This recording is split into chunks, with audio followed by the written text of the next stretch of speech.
Salutations, Legion of Doom. Welcome to Podcast The Storm, where socially awkward outcasts, crazy weirdos, and all land nerds convene to talk and debate all things pop culture. With me, as always, is my co-host, the nerdy occultist, aka the Authenticator, Dalton L. Mortimer. Good evening, everyone. And I am your host, last time one wannabe, the Brainstormer Pop Culture. How's everyone doing tonight? I am doing okay, I think. Hello, Chrononaut and Dragon Turtle. Hi, guys. And of course, Chrononaut is doing what he does best. Hello, welcome to the Pink Panty Adult Entertainment Broadcast, brought to you by Fly by Night Security. Chrono, I know you're bipolar, but further to that, what the fuck is wrong with you sometimes? Not entirely sure what Corrupt is. I think he might be on a sickness bender again. Because Corrupt has a more frail immune system than I do, for some reason. Yeah, so this month has been crazy, especially this week, actually. Yeah, just as we were about to start the yearly Valentine's Day month, or Valentine's month, the world decided, here's several weeks worth of news all at once. Right, and we'll be working out lists and stuff for March, so we can play catch up.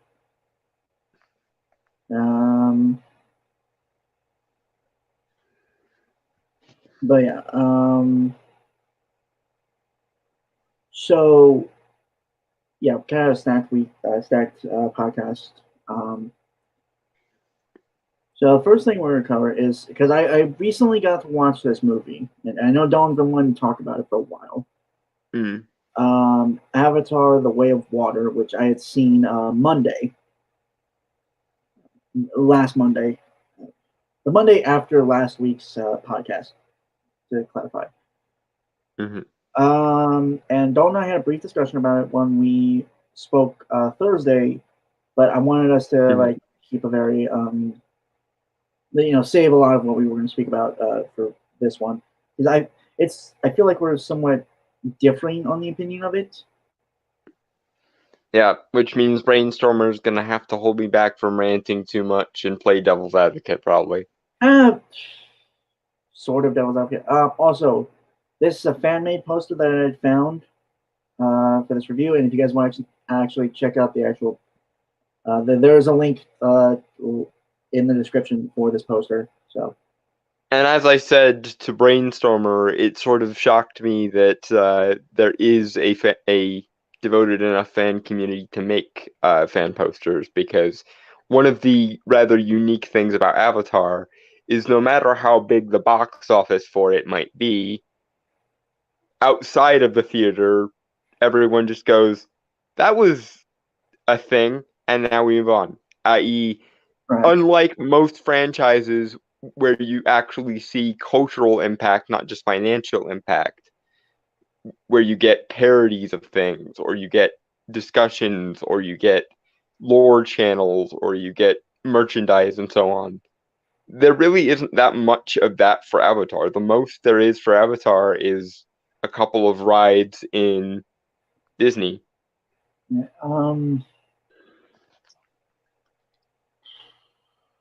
So I mentioned this, and so I guess the way we're going to kind of break this down is, Yeah, the way I can break this down is we are going to kind of stay away from spoilers for the first part a bit and just kind of give our general thoughts. Then I think try to move into the spoiler review, obviously, and then maybe talk more about technical aspects, writing, and stuff like that towards the end. Right? Does that seem good? Okay. Okay. So I guess general thoughts. You want to go first, or should I? You can go first. You saw it most recently, so you Right. probably Okay. remember it a little better. So I don't think it's bad. I'm not over the moon about it or anything. Like it's kind of like the same expression I had when I talked about like watching the first one when it first came out, which is it's okay, it's fine, it's whatever. I take it or leave it, it's pretty meh. I'll be honest. There are some things I like, and I'll discuss more of that uh, in the more technical discussion about it. But it's okay. I don't have like I don't hate it. I don't love it. It's just it's okay. Whatever. That's kind of my general thoughts on it, I guess. Mm-hmm. So Dom, please. Yeah, and yeah, I agree with Brainstormer. I'm just not inclined to be anywhere near as charitable as Brainstormer. To me, the fact that something this grandiose and big budget can be this bland and outdated and nothing is insulting. And frankly, James Cameron does his franchise no favors by being an egotistical cunt. So, um, even if I am utterly, and I mean utterly indifferent to Avatar, its disproportional success and its creators' massively disproportionate ego well and truly take me into um indifference territory. Um and by indifference I don't mean I don't care one way or the other. It takes me into an aggressive kind of indifference where I feel like I've been cheated and I resent having wasted that much effort in my life. And I resent the fact that something that soulless made so much fucking money and made its creator's ego all the larger. Um, I likened this in my own review, which I did over on Extreme or not Extreme Movie Show, but I Love Movies, which is Anglin movie channel. Um, I talked about it in my top 10 worst of the year list. I likened it to a a artist who has all the resources an artist could want in front of him, and the greatest materials to work with you could imagine, and yet he decides to create the most perfect rendering of a photorealistic bowl of fruit. And as I said in my own review of this, it, on some level, I can sort of appreciate a photorealistic bowl of fruit, especially one that's very technically proficient. But on the other hand, Dolly is over there making the melting clocks thing, and God only knows what bullshit William Blake is doing on any given day. So, like, it's not just the indifference to which I hold Avatar as a franchise that bothers me. It's that people act as though this movie is beautiful and amazing. Even people who don't like it will talk about how beautiful and amazing it looks. To which my response usually is, really? Because it doesn't matter how beautiful you make basic bitch shit if you don't actually do anything visually compelling or visually interesting with that technology, bearing in mind that you have the technology to make a world from scratch. Again, this is the equivalent of the artist seeing the blank canvas and deciding to make a photorealistic bowl of fruit instead of anything compelling. We'll talk more about the technical stuff later. Yeah, but yeah, that's my.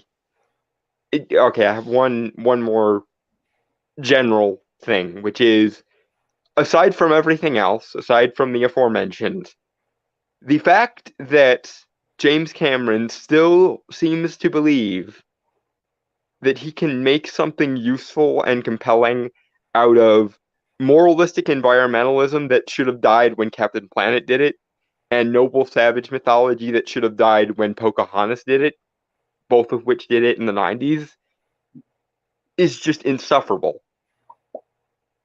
Because I'm not saying you couldn't make a good environmentalism movie, but I am going to say I've never seen a movie succeed at doing environmentalism, especially the moralistic kind, correctly. And I've seen many, many otherwise good movies completely nerfed by over-the-top moralistic environmentalism and noble savage mythology. And James Cameron didn't do himself any favors when he decided that was the hill he wanted to die on. Right. Anything else? Or yeah, no, go ahead. Okay. Well, I guess we can move on to spoilers. I mean, to be honest, I don't really have anything to say for the spoiler portion, which kind of relates more to the technical aspects, namely the writing and stuff. But I will say this: it's weirdly paced. I think we talked about that before. It's a weirdly paced movie.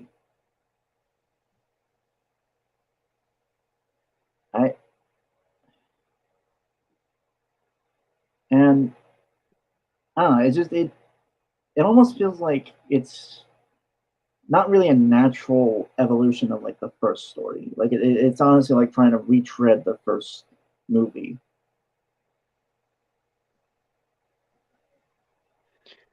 Well, yeah, there's that. And the thing I have to say about the writing that I kind of previously alluded to in my general thoughts portion is that it feels like a 90s movie and not like a good nostalgic 90s movie that reminds you why the 90s were an awesome decade, but a movie that very much should have died in the 90s.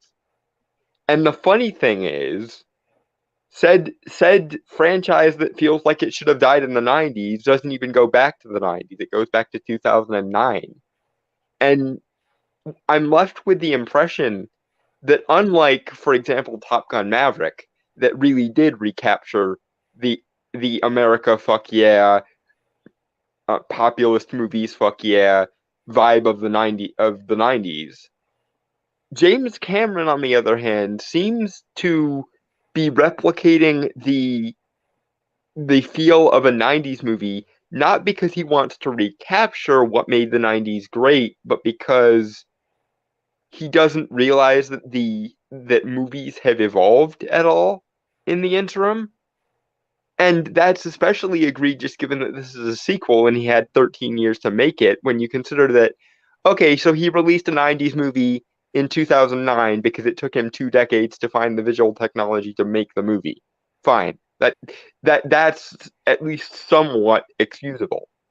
But it's 2022 and he's still acting like it's 1992, just with better visual effects, and I can't bring myself to give him credit for that, because the characters are so stock it's painful for the most part. I think this is one of the parts where Brainstorm and I disagree, because he at least liked the children in the movie. Which is funny because that still leaves out the two main characters ostensibly of the franchise, namely Jake Sully and Neytiri. But also, like, the characters are not just stock, but they're kind of blank slate characters. In the same way that Bella Swan was the blank slate character for all teenage girls and middle-aged wine moms in the audience of the Twilight movies who wanted to project themselves onto her, I think Jake Sully is that, but for like 90s action movie protagonists.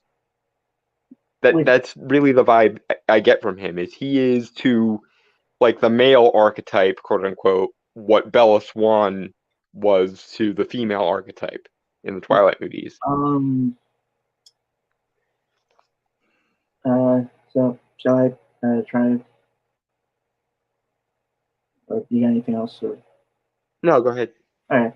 Well, yeah, like Don said, I like the kids, and just feel like they felt a little more natural and not uh,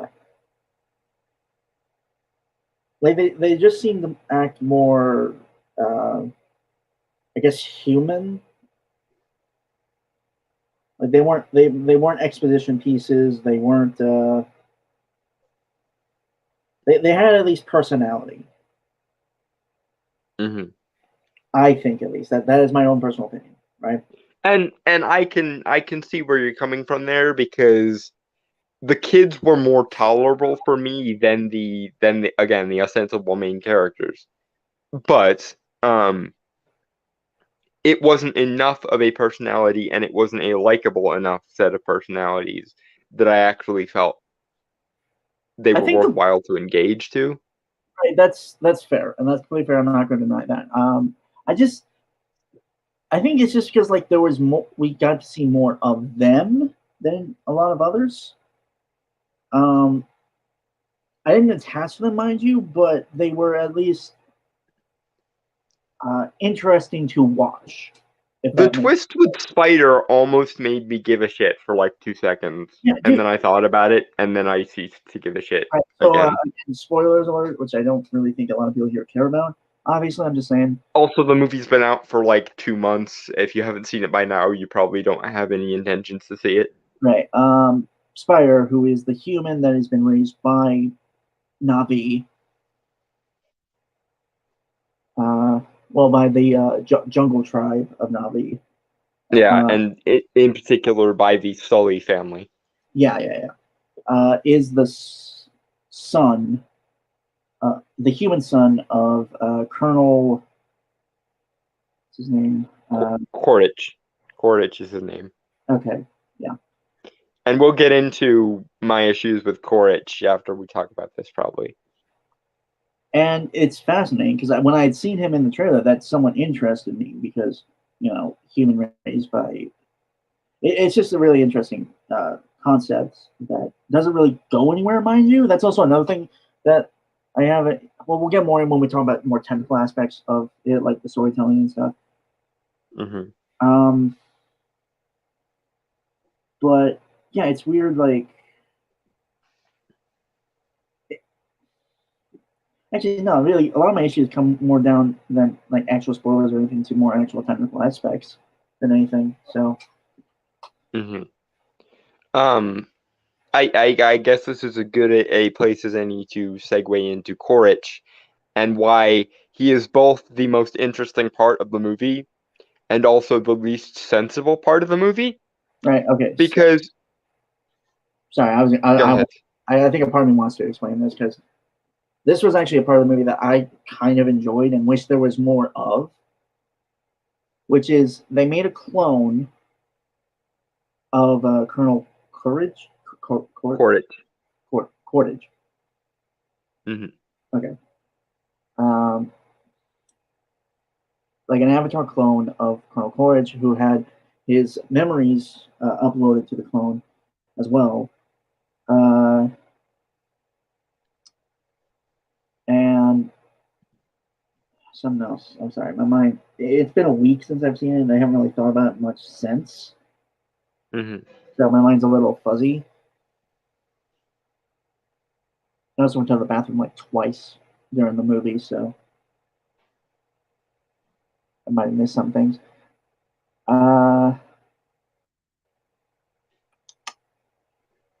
But yeah, they make clones of people who had died in the first movie, which I think you mentioned this. Like, again, that's more of a technical thing, but it was Shall I go into it yeah, and why it bothers me? yeah, sure. Okay, so the plot of this movie has absolutely nothing to do with the miracle mineral unobtainium that we saw them pissing themselves over in the first movie.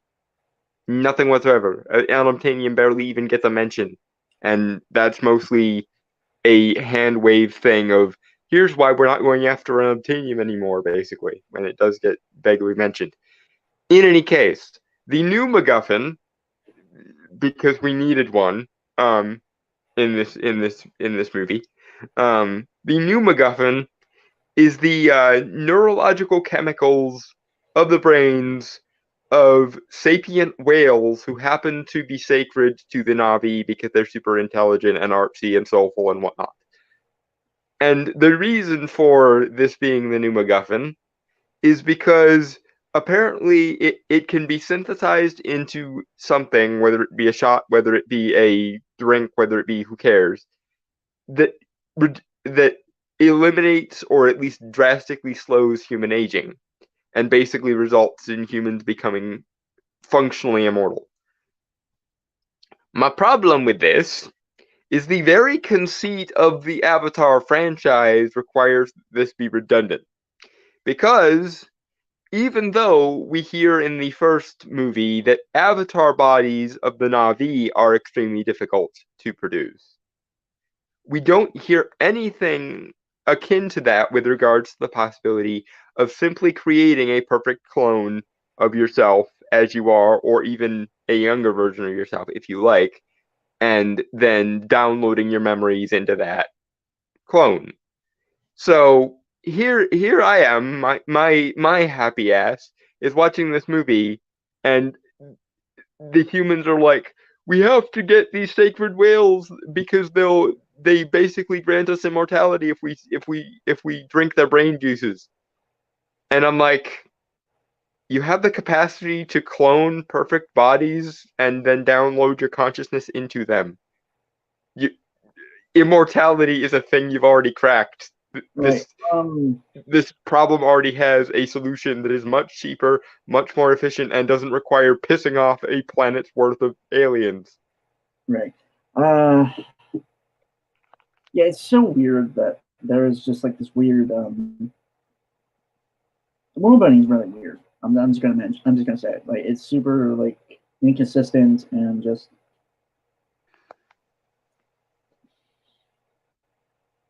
Again, it's written like a bad '90s movie that doesn't realize it's 2022, and there kind of lies my problems with it. Right.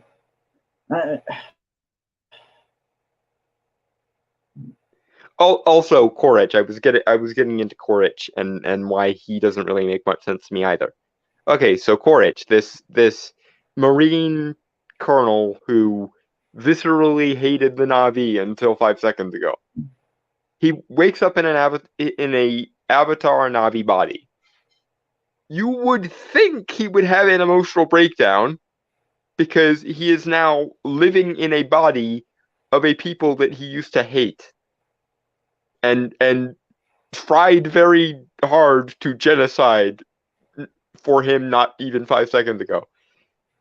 But instead of having an identity crisis over, I have become the very thing I hate, I am now cursed to live in the body of things that I despise, and so on, he apparently has virtually no problem with any of this existential bullshit, finds the bones of his corpse, and crushes his own human skull with his Na'vi hand. I'm sorry, but again, maybe it's been a bit since I've seen the first movie, but that seems remarkably fucking out of character. I get the idea of, when life hands you lemons, you make lemonade and whatnot, but that seems like a hell of a turnaround to be made in like 2 seconds. Right. Because if I found myself in a body I despise, I'd be going the suicide route if it were me. Like I'd be like, nope, it's not worth continuing to exist if I have to exist as this. So can't. But not Quaritch apparently. Right. I mean, yeah. Okay. So hold on. Also, you didn't even need to do this if you wanted humans going after the whales. Just say that the whales pick up trace amounts of unobtainium inside of them and bioaccumulated. I can only assume this has some sort of poetic or symbolic meaning, or they just wanted the human cause to be less sympathetic. Okay, what happened was, I'm 90% sure, James Cameron wanted the first movie to be about Save the Forest, and he wants the this movie to be about Save the Whales. Because again, aside from all of the other aspects of this movie that don't work, the core theme for it, unfortunately, is obsessed with its own theme of this movie is moralistic environmentalism that was out of date when Captain Planet and Fern Gully were doing it in the 90s, and it's 2020 frickin' 2. Hello, Ahsoka Gaming, says Hey Dalton. Hello, Ahsoka. We're reviewing Avatar: The Way of Water. Right. And then we're going to rip James Cameron a few new assholes because he's being an idiot again. Right. Okay. So I guess since we're kind of talking more about technical stuff, right? Mm-hmm. Like I mentioned earlier, the pacing for this movie felt super off. Like some part, well, one, I think both agree that the 3 hours and 12 minutes,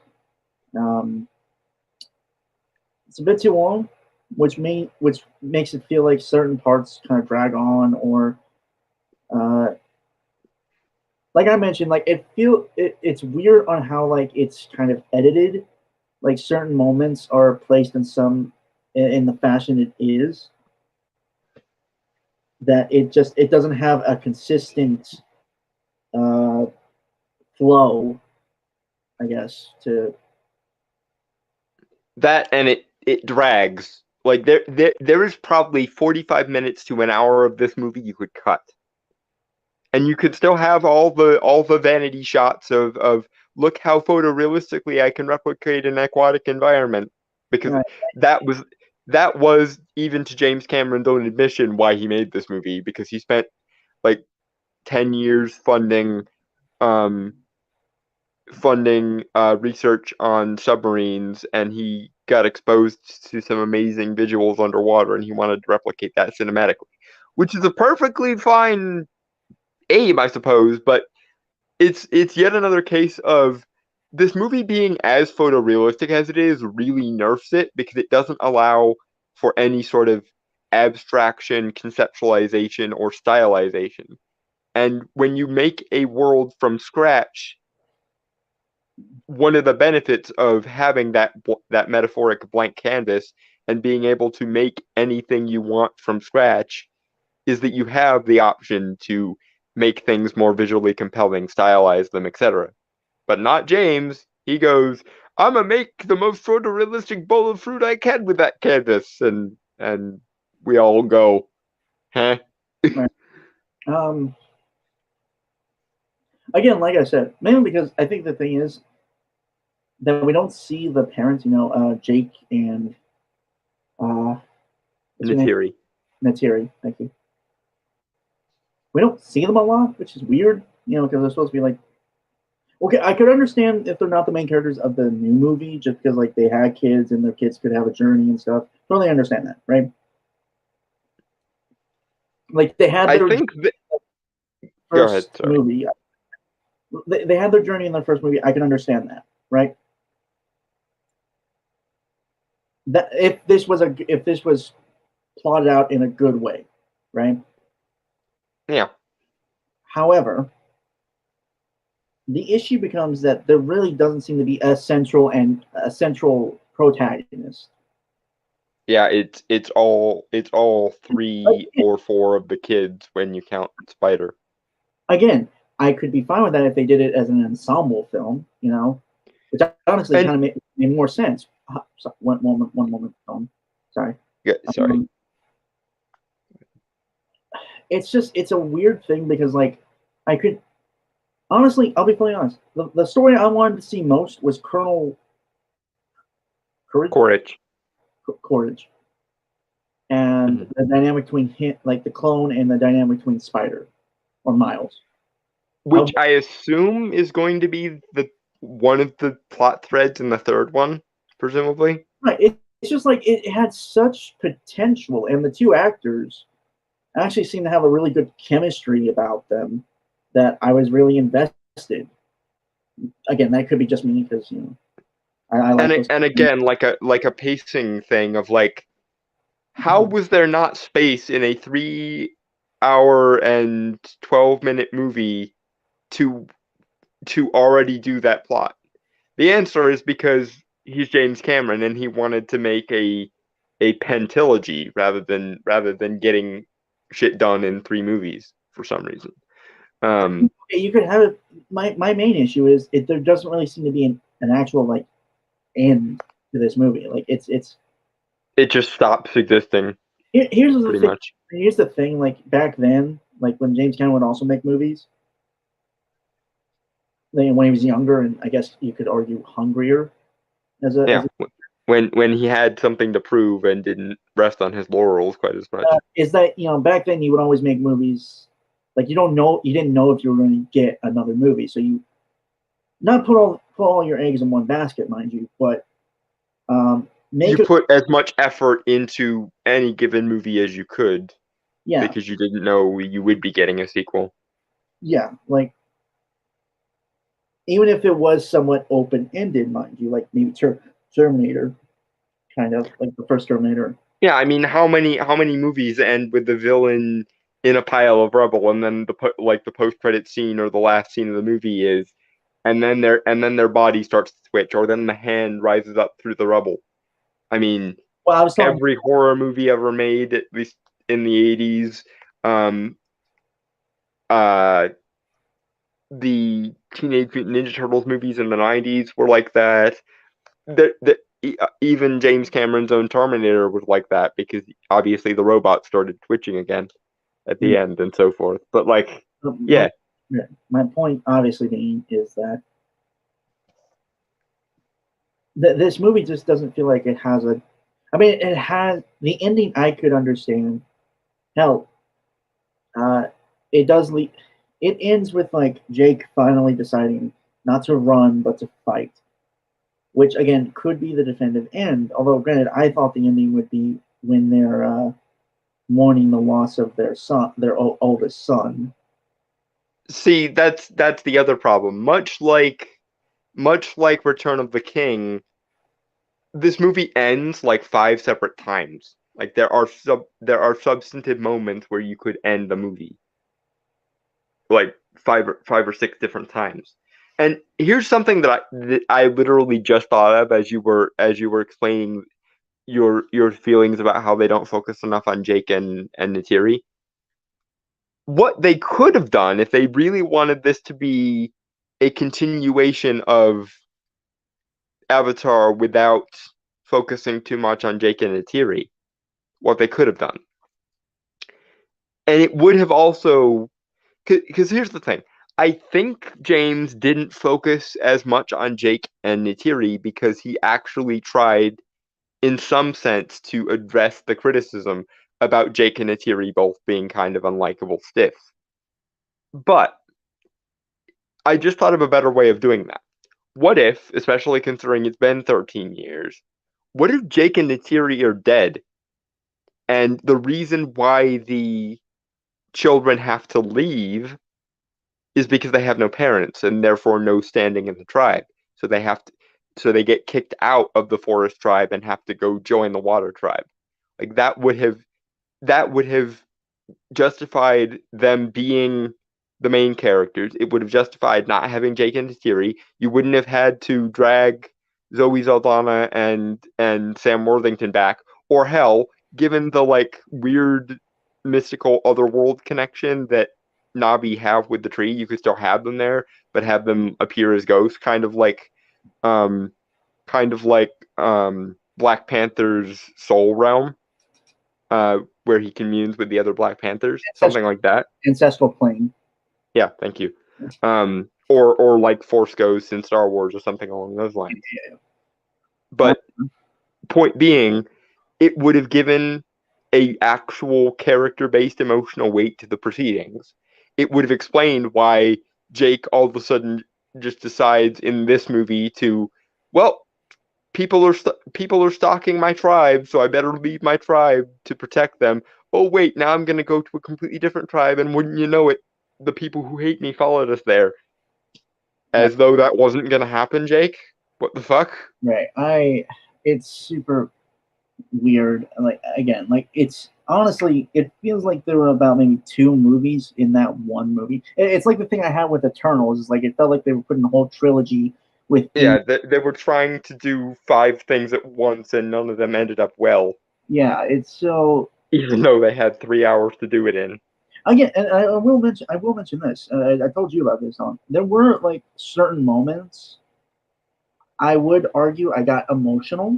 I'm not saying that really affects my overall judgment of the movie because I still think it's not good. But Mm-hmm.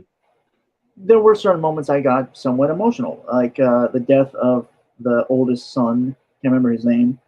Um, is it Tarlock or no? That's not this movie. It's something Lock, and I can't remember. I just Noah. I think so. I on it like they never really say their names often. Like they all. Yeah, they call each other by nicknames, and it makes it even more confusing. Well, no, Kind I of. mean like that. Obviously, that is just normal. That's how normal people talk. Right, but that's the other thing. Why are the Navi children, the children raised by the Navi, talking in modern slang? They say bro like 5 or 6 different times, and I'm like, Their father is well. Okay, no, actually, that does. yeah, but it's shown in the first 10 or so minutes that they're speaking Navi, and we're only hearing them in English to make our lives as the audience easier. So, is there a Navi word for bro? Do I need to bash my head into the wall because there apparently Uh, is a Navi word for bro somewhere in their language? I honestly can tell you, I don't know. The world building is off. I think as I mentioned like earlier, but also like again the story with like the story I was so super invested in was the story of the Colonel and Spider. Like just that dynamic was And super. that didn't really come to fruition until the third act, really. No, no. Maybe I'm just a sucker for like father and son relationships and stories. And I agree with you. That was definitively the most interesting subplot in the movie. I still it didn't grab me, but then to be fair, it didn't have enough time to. No, yeah, And again, one of the massive issues I have with this movie is it all seems like a waste. Like visually speaking, you can make a world from scratch, and yet you're going to go so photorealistic that it's almost like what's the point? Um, Timeline wise, you're gonna spend like 45 minutes of the movie just wandering from place to place and doing vanity shots instead of furthering any of the actual plot. And then you're gonna throw in like all of the actual plot details in the third act and then sequel bag. And I'm like, you had 3 hours and 12 minutes, James. Many movies, including all those Marvel movies you hate, have worked in a lot more plot in literally an hour's less time. right, Like Doctor Strange was only the first one was only 2 hours and 4 minutes, and the second one was only two hours and like 30 minutes, and they still managed to do more than this 3 hours and 12 minutes because rather than further the characters, the plot, the world building, or anything resembling like logical coherence, you spent 45 minutes doing wandering and vanity shots. right. What else? I guess we could again tell me more about technical stuff, going past the writing, but like the actual visual effects and stuff like that. I think we talked about editing, obviously, like how it feels very off. Yeah, Like it's super slow paced. It's super, well, honestly, okay, I could be fine with a slow paced movie if it was interesting. The thing is, like the parts of it that are where it's meant to be slow paced, I think, don't have anything that keeps your attention. there's no weight because the even the characters that you might potentially like the kids, their acting is very stiff and stilted, and given that it's all of them, I'm betting that was a directorial choice by my Jimmy there. Uh, I don't know if I agree with that per se, but I could kind of see it. I don't think they were as stiff as you think they are, but maybe that's just me. Trying to be, Well, okay, they oscillated weirdly from being stiff and being bros. Which, again, if there's a Navi word for bro, I'm headbutting the universe. Right. Okay. What else was me?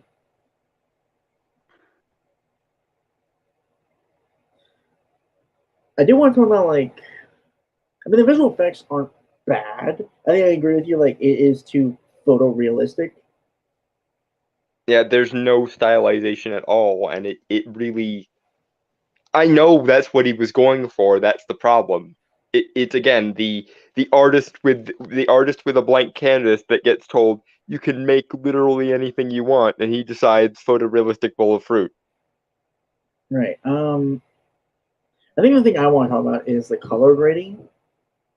I don't necessarily think it's bad. I don't think it's like it's not how we're used to seeing certain movies, which is like super like you know dark and Desaturated. yeah, it's not that. Like it's actually pretty okay. I just think it's a bit what's the word?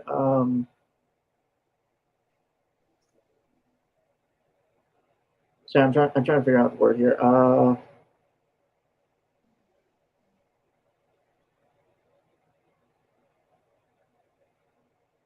Void of depth.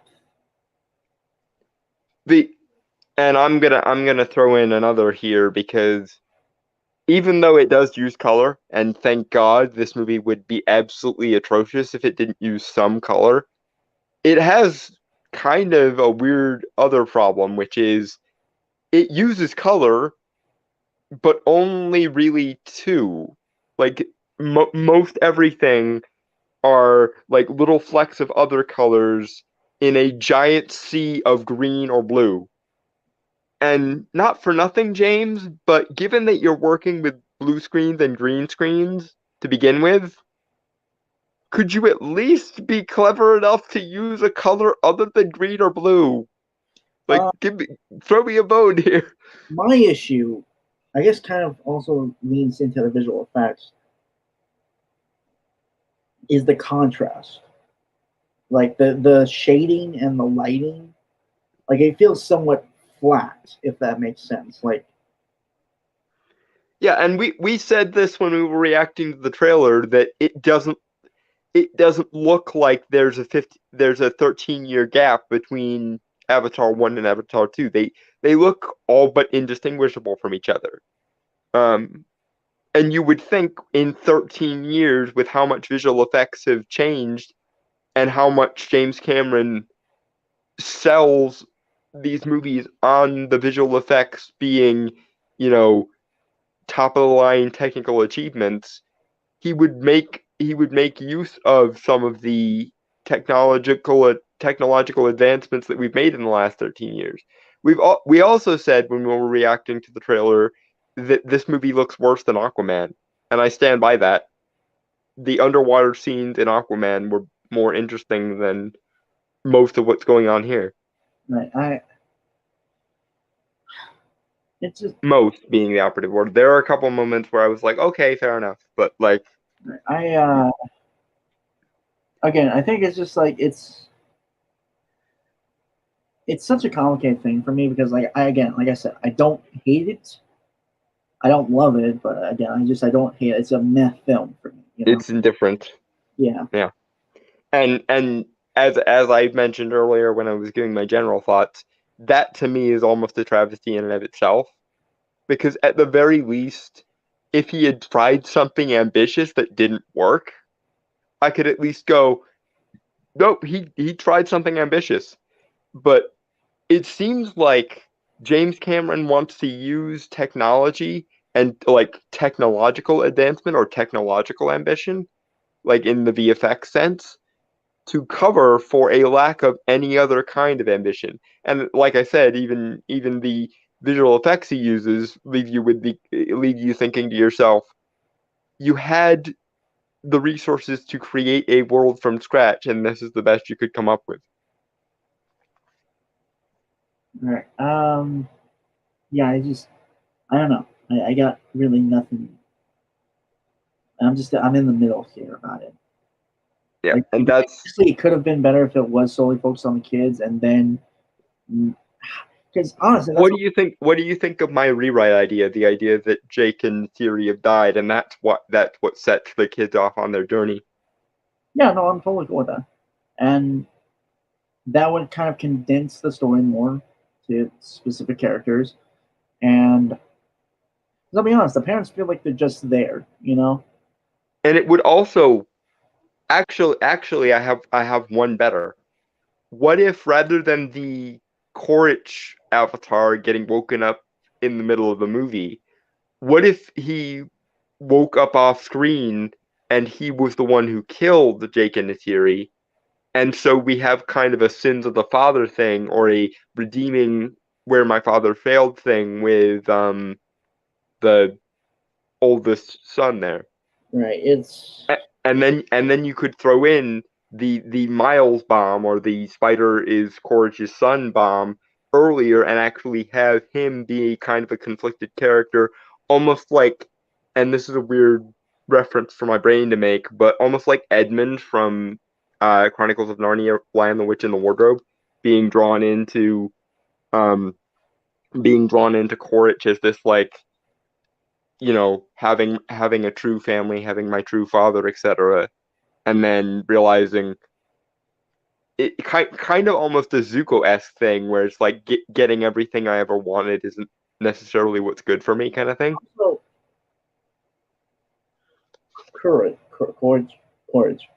Quaritch. I'm just gonna call him the Colonel. Honestly, I can't. I don't think I could ever pronounce that name right. So Colonel. Quaritch. 2 syllables. I'm just gonna say Colonel just because probably easier for me. Okay. Again, you don't need to tie your tongue in knots like the Alaskan bullworm from SpongeBob. Again, he is a really fascinating character. Just because, like, he's every time he says like the times he said like they're like when he would talk to Spider and say like, technically he's not his actual father and he doesn't technically care about Spider. That's more him trying to like talk himself into believing that than anything. Which further made me hate this character a little bit, but it was a good kind of hate, where I think it was intentional. I don't i.e., it's the kind of character you love to hate versus a character being written incompetently, which is 90% of the other characters. He was one of the better written characters in that movie. I still am confused as to why he had no existential breakdown with regards to, I have become what I hate now, and also my actual body is dead. That both of those things probably should have played a larger role in his. Yeah, it's weird how they got. I will admit that is weird how they got. I mean, at the very least, I forgot about him hating the Navi. I'll be fully honest on that. I forgot about that part. But him finding his own grave, his own body, I thought was. I just thought that honestly should have been given more time to breathe. Yeah, no, that was a meaningful scene, and then they kind of fucked it up by him almost celebrating it and then crushing his own skull. Like that was the moment where I was like, what the fuck is going on in your emotional breakup? Like, is this a defective clone? Did something go wrong in the like neurological department here? Did this clone process like hatred as love or something? Right, but which actually would be an interesting twist. Obviously, it would completely derail everything else that's going on, but that would actually be interesting if the clone came out wrong, and that's why this version of Quaritch acts different. Right. I don't. There are so many interesting ways they could have gone about this. I think, if anything, instead of while also developing the technology needed to do it, I think the 13 years should have also been taken to really hammer out the story and stuff, because it feels and that, but the thing is, if he had done that, he would have probably, but if he had prioritized the storytelling and the characters, he probably would have stumbled on a lot of people's criticisms of the first movie, and he probably would have made the movie better, but it would require him to have enough humility to go, oh, I see, this is the problems people had with the first movie. Let me make the second movie better to compensate. But not James Cameron, because everyone else on the planet must be wrong, and no amount of their arguments can make sense. Derp.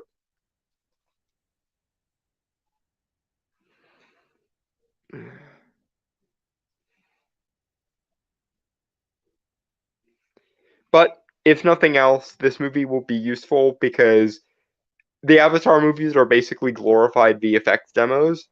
And while I genuinely don't think they use the technology all that well, they don't necessarily have to. Because every time I watch an Avatar movie, and this is something I can confirm because I've thought this twice in the, having watched the first one, attempted to watch it 3 times and only managed to stay awake on the fourth time. Having watched the first one only the once all the way through in like 2011 because I saw it on Netflix. And now I still find myself thinking to myself, this is a semi-interesting visual effects demo. I can't wait for someone more creative to actually use this technology for something interesting. And I'm still left thinking that. It's not that the technology isn't impressive, it's that it's not being used for anything worth using it for. And so now I'm left to wait for someone who's more creatively inclined to use it for something more interesting. And that's fine, which is why I'm not opposed to them making 5 of these. Because if James Cameron can bring visual effects to the next level each time he does this and make these kind of movies easier to make each time he does it, and hell, have him throw in a few Alita Battle Angel movies while he's at it, because quite frankly, of all of the James Cameron projects, I care more about Alita Battle Angel. Like I'd rather he put the effort he puts into Avatar into Alita Battle Angel. That would be the correct answer for me. But yeah, if he does that, if he makes 5 more Avatar movies and 3 more or 5 more Alita Battle Angels, eventually this technology is going to get so mass produced and so easy to use that any punter can use it more creatively than James Cameron does. And that'll be a good day, because then maybe we'll get a Doctor Strange movie, for example, where he stays the fuck off of Earth or Earth-like planets for the majority of the movie. Please. Anyway, that's, I guess, my last closing argument for this movie. Right. Yeah, I don't think I really have anything else to say. So, okay, I guess we should move on. Yep, to the James Cameron articles, because one of the reasons I have a hate boner for this franchise, even though it is the most indifference-causing franchise in the history of the world, is because James Cameron is an egotistical cunt who will not shut the fuck up to save his life. Okay. And if necessary, if we don't have the time, we may just cover one of these for the time being. So yeah, and we'll resume normal programming in March. Yeah, because February is earmarked for Valentine's Day related shit. Okay. It's from MovieWeb.com. James Cameron says Avatar: The Way of Water is different than superhero movies. The problems that they're facing are real. This is written by Jerry McKenzie, published December 24th, 2022. James, I hate to burst your bubble, but no matter how much money Avatar as a franchise manages to make, superhero movies have had much more actual impact.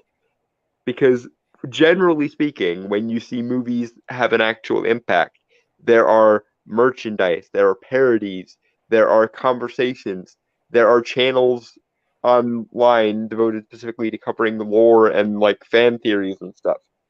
Avatar, for the most part, barring a few really random exceptions, doesn't really have much of any of that.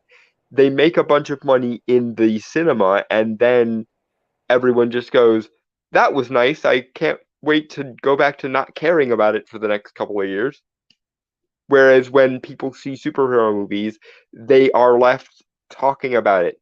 Even when superhero movies fuck up, they're still more worth talking about than Avatar. Like people are still mining the MCU well, even though I find it annoying. But at least the haters of the MCU are talking about the MCU, whereas haters of Avatar mostly just will fire off a Avatar sucks meme, or Avatar is, Fern Gully meets Dances with Wolves meet Pocahontas meme every couple of, months, and that's the extent to which they devote their time to it.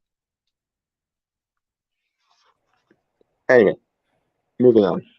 Subheader is James Cameron explains that Avatar: The Way of Water has a more realistic approach compared to superhero movies. Okay, so a movie on an alien planet about blue cat people that worship this giant spiritual tree.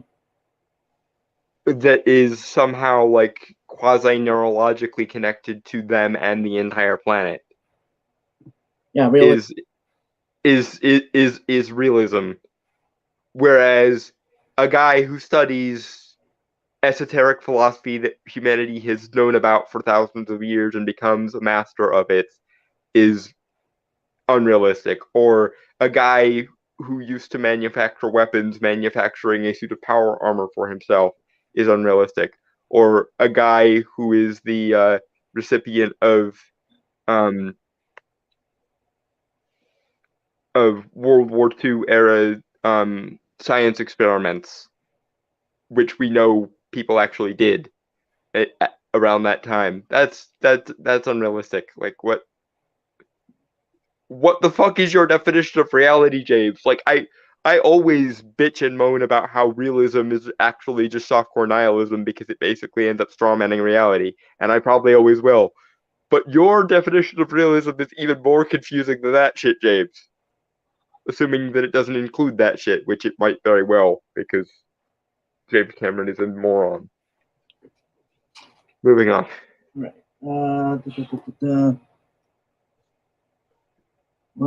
Okay, Avatar: The Way of Water was able to capture the imagination of its viewers with its fantastical take on an alien world. But that isn't all. No, not really. No, it really doesn't. It captures their attention for long enough for them to be interested in watching the thing, and then most of the people watch it once, if at all, and then go home. The only reason it made so much, and this is actually a numbers thing that I'm about to go into, but most movies make the lion's share of their profit, like 70-80% of their profit, from normal basic bitch generic movie theaters. And only about like 20 to 30% of their profit comes from prestige formats like IMAX or Real D or Dolby and so on. But an interesting thing with Avatar's numbers, and yes, this is verifiable, is at this point in its run, where it's made a little over $2 billion, it made roughly 70% of its money from prestige formats like Real D and 3D IMAX and so on and so forth. The reason I point this out is that means only 30% came from what you could call casual moviegoers who, just walked into a normal movie theater and watched it that way. And that's significant because 3D IMAX showings and Real D showings and XD showings tend to be 2 to 3 times more expensive than a general movie ticket. Which means that you can have a relatively small but devoted group of hardcore Avatar fans see it in the most expensive format possible. And that can account for more than 70% of its box office. Which means that the numbers on, for example, YouTube analytics for the Avatar Way of Water trailers were on par roughly with Matt Reeves' The Batman in terms of analytics. And that actually kind of makes sense when you consider that the audience is probably roughly the same size. It's just that the audience of Avatar wants to see Avatar in more expensive formats, which results in 2 to 3 times more money coming in, even though fewer people are interested in seeing it and fewer people are willing to engage with the franchise. Whereas your average Marvel movie or even your average superhero movie in general, most of the people who show up are either nerds who still see it in a normal format, or normies who see it in a normal format, which is why you get more cultural impact from a Marvel movie or a superhero movie than you get from Avatar. Because what you have with Avatar is a small but devoted group of people willing to spend fuck off levels of money on a thing versus a lot of people being willing to spend a little bit of money on a thing. Also, I want to point this out. I will never be rewriting the Avatar series, just because one, I think I would have to like legitimately break it down. Yeah, no, it's you'd have honestly, and I can't believe I waited this long to make this joke. James Cameron would have been better off adapting the proper Avatar, i.e., The Last Airbender, into movies than he was making his own. There's stuff there that I'm sure I could work with, but I'm literally working on something right now that I have to basically go throughout like every aspect of the world for a rewrite to get it to work, and that's kind of draining me as is. Yeah, you could almost get away with just rewriting Way of Water though. Like you could leave the first one as it is and fix Way of Water. Like we just came up with a few ideas of how to do that. Right. Yeah, that's fair. Anyway, that was just the first sentence. Oh gods. Yeah. Moving on. The film's writer and director James Cameron revealed that he also put great emphasis on grounding his story in a kind of realism, showing how ordinary people deal with real-life issues while fighting to protect their homes. This gives Avatar: The Way of Water a unique appeal that sets it apart from other superhero-themed franchises.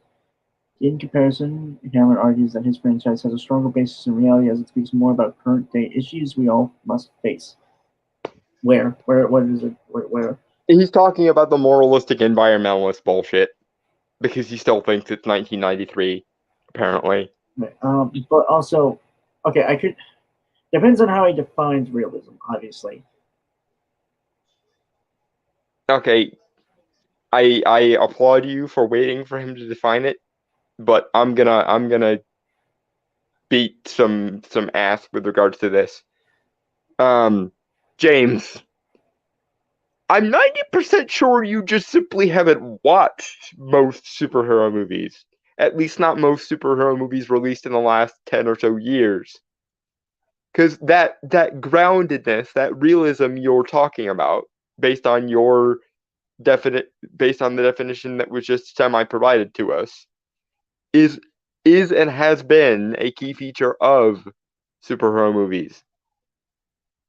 The ordinary people being drawn into extraordinary circumstances thing, that's literally like Hero's Journey 101, and it is the foundation of all superhero movies, or at least like a good 90% of them. So yeah, I'm genuinely considering the possibility that the reason why James Cameron hates superhero movies so much is because he considers them so beneath them that he will not even condescend to watch them, and therefore is an uninformed hack. Okay. Which is weird considering that I believe in the 90s he actually tried to make a Spider-Man movie that was supposed to have starred Leonardo DiCaprio as Peter Parker. That would be interesting. Or I guess it had the potential to be interesting because it would have at least shown James Cameron that movies like that are worth making. Granted, again, I am also willing to consider that, much like many, many artists in this day and age, he was a much more sane and well-rounded individual when he was younger and actually had something to prove than he was or than he is now. Because much like many directors of his ilk and caliber, James Cameron appears to instinctively shit on anything that isn't his thing.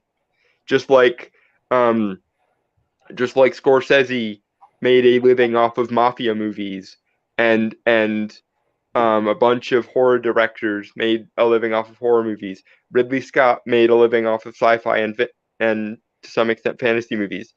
Steven Spielberg made family-oriented action pulp fantasy movies. And yet, despite the fact that they literally got their start and made their names in genre movies, this genre they don't understand is a step too far, apparently. Yeah, and for those who didn't know, like there are videos covering it on YouTube. Just type in James Cameron Spider-Man. Talk about like the stuff, like supposed stuff. Like it's more. I think there was an attempt by James Cameron to make a Spider-Man movie, like in the '90s, I believe. Don't quote me on that, but yeah. And I mentioned this to Dome like a while back, like a few months ago, and you were surprised by that, right? I was surprised by that because I'm so used to James Cameron being a superhero genre hating twit. Anyway, shall we? Yes.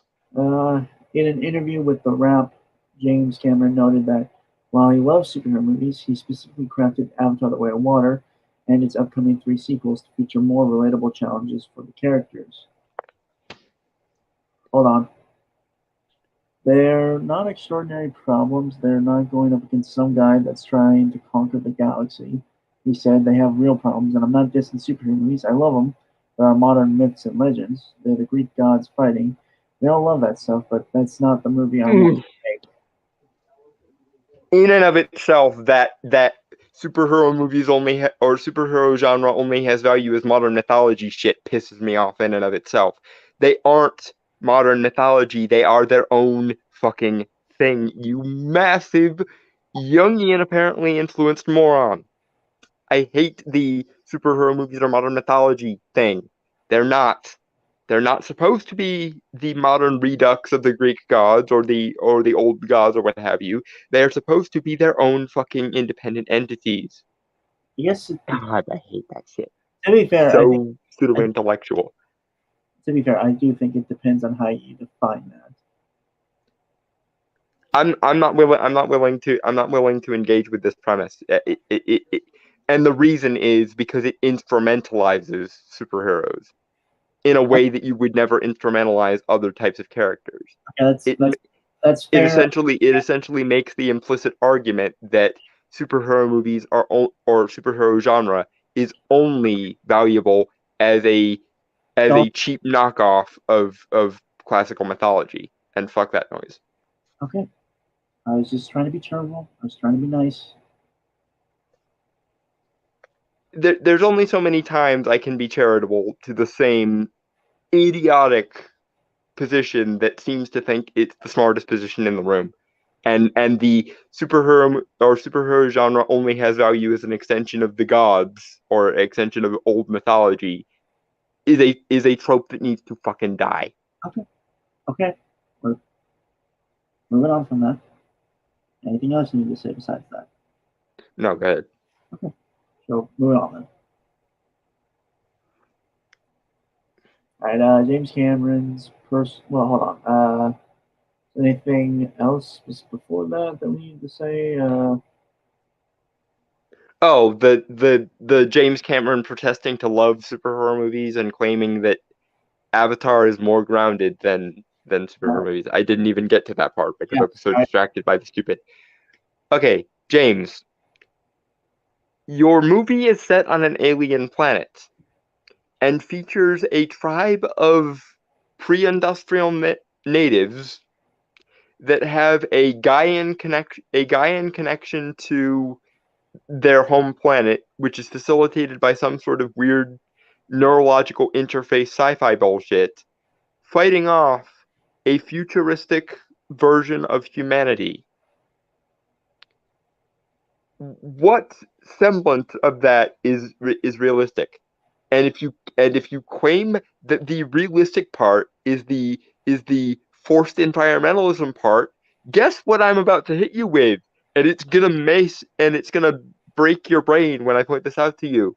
Not only have other superheroes dealt with this issue before and better than Avatar does, but there is specifically one particular superhero franchise that literally did this like 3 decades before you are doing it. And that is, of course, Mr. Captain Planet. How the fuck could you seriously get through that sentence without knowing that you're contradicting yourself so flatly that anyone who has a brain would be able to point out the obvious? How, James? How? God damn it. Moving on. Right. Yeah, James Cameron's personal journey inspires the story of the water. It's the next part of this article.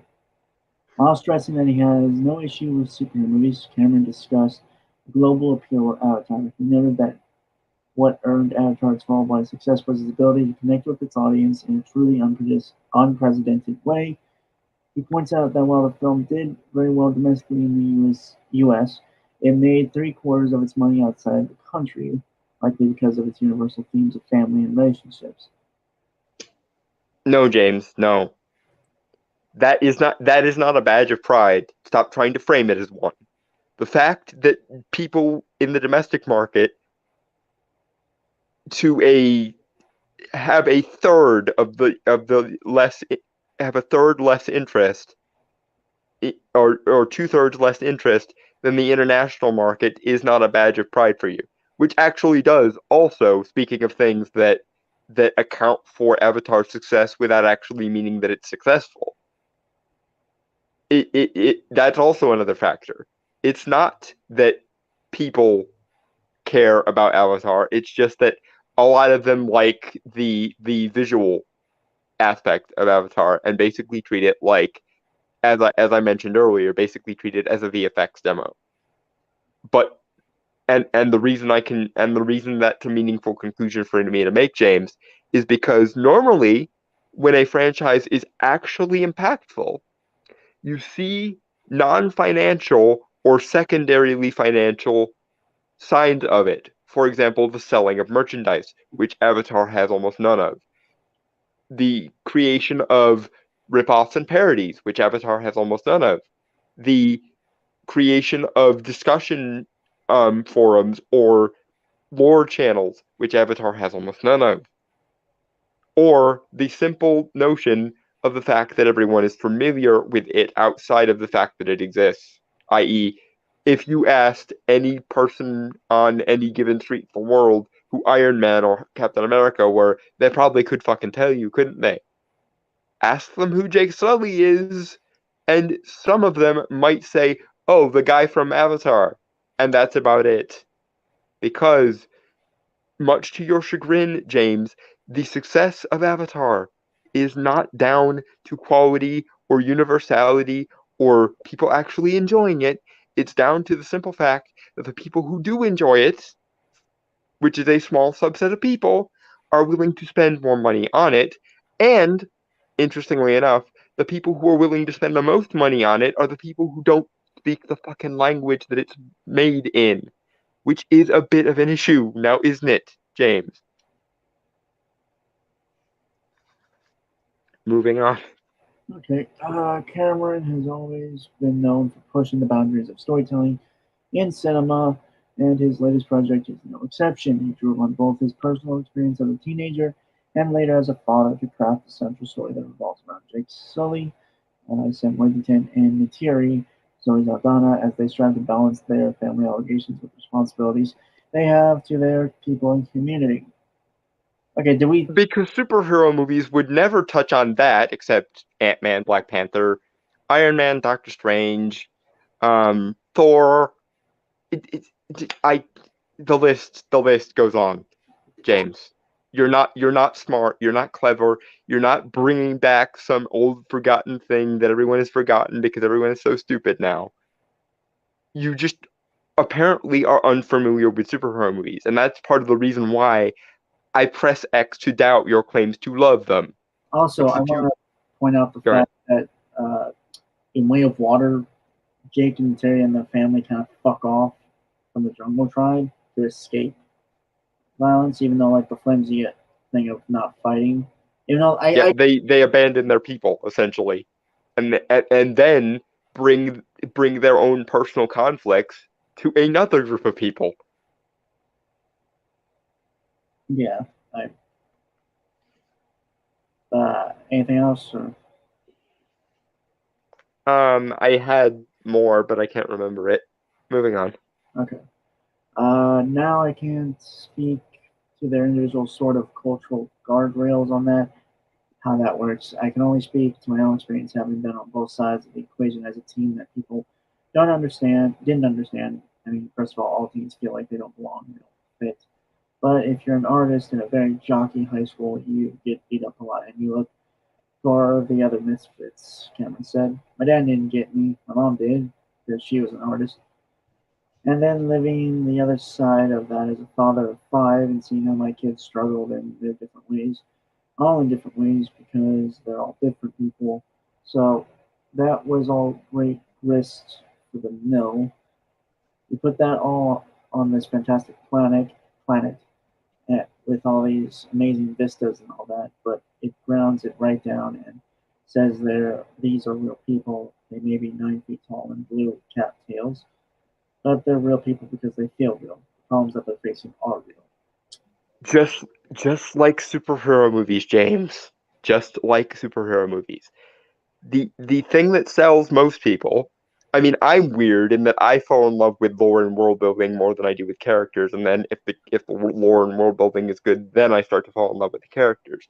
But most people do jump in on that very grounded, very real world level, and then slowly get built up into other things. But what you're describing is not unique to superhero movies. And also, given your artists get beat up by jocks anecdote, you would think you would have the humility to relate to this thing we call geekdom or fandom culture. But you have nothing but contempt for geekdom and fandom culture. And also, because I am an MRA here, I am a men's rights advocate, I do have to point out the irony of the fact that some of your recent statements about masculinity and how guns are toxic might have something to do with the fact that you didn't relate to your father and you related more to your mother. Maybe just perhaps. I'm not going full ad hominem. I'm not saying and therefore you're wrong. I'm just pointing out that that is a variable and that is something to be considered. It is not, however, a reason why you're wrong. The reasons why you're wrong are the reasons why you're wrong. That's just an interesting little side tangent for me. You good? Moving on. Through this lens, Cameron creates an incredibly powerful story of self-discovery, perseverance, and family values, giving audiences a thrilling exploration of difficult yet meaningful subject matter. Avatar: The Way of Water is now only available in theaters. Who would ever find the theme of perseverance in a superhero movie? Oh wait, all of them, pretty much. Steve Rogers needs perseverance in order to become Captain America. Doctor Strange, the end of his first movie literally revolved around stalemating a deity because of perseverance.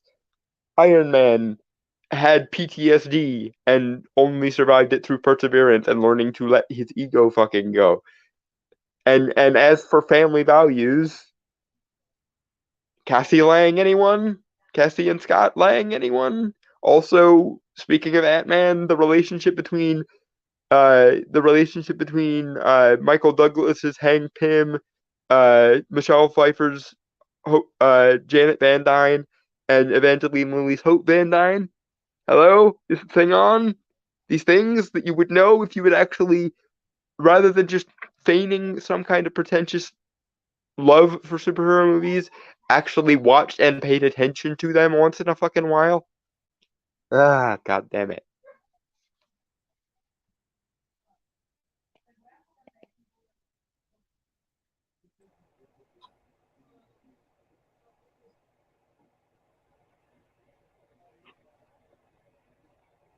What about Doctor Doom? Where does Doctor Doom fit in this conversation, Chrono?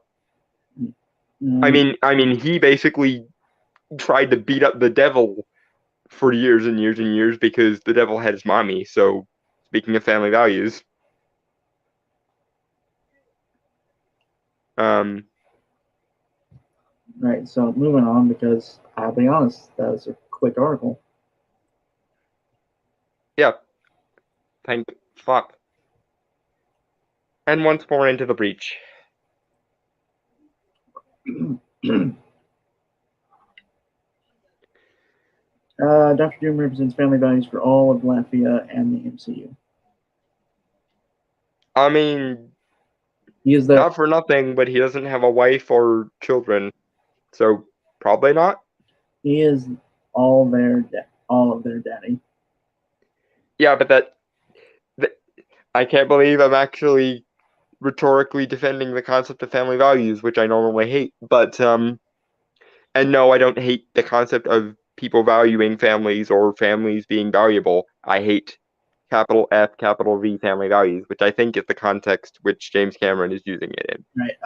Anyway, thus, I can't believe I'm defending family values, but that's not what people mean when they say family values, generally speaking.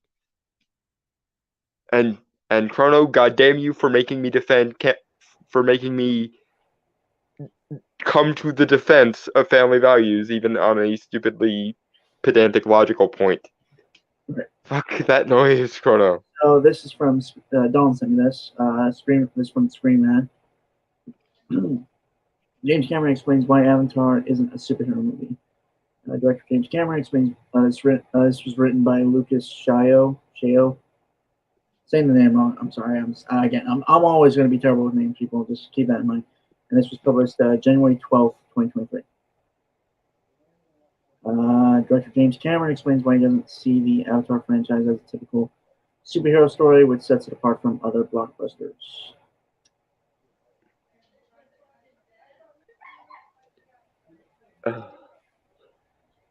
Well, I mean, the main reason why it's not a superhero movie is because there are no elements of superherodom in it.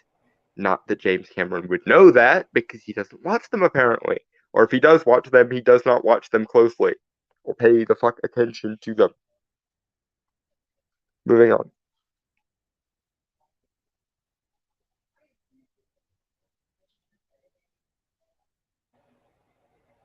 Okay. Sorry, I literally took a bite as you said. Moving on. Okay. Well, yeah. We are breaking for Brainstormer to finish eating, while I once more rant about James Cameron being a twit. I'm good. I just wanted to mention that. That's why I didn't speak for like a good second there. So. Okay. Well then, if we're all back in order here, then moving on. Chrononauts brings up something interesting though. If you have to explain it outside the story role, what was the role for stories? I have no idea. I'm not sure what he's asking. That's not very well phrased, Chrono. Please rephrase. Yeah. Anyway, Johnny.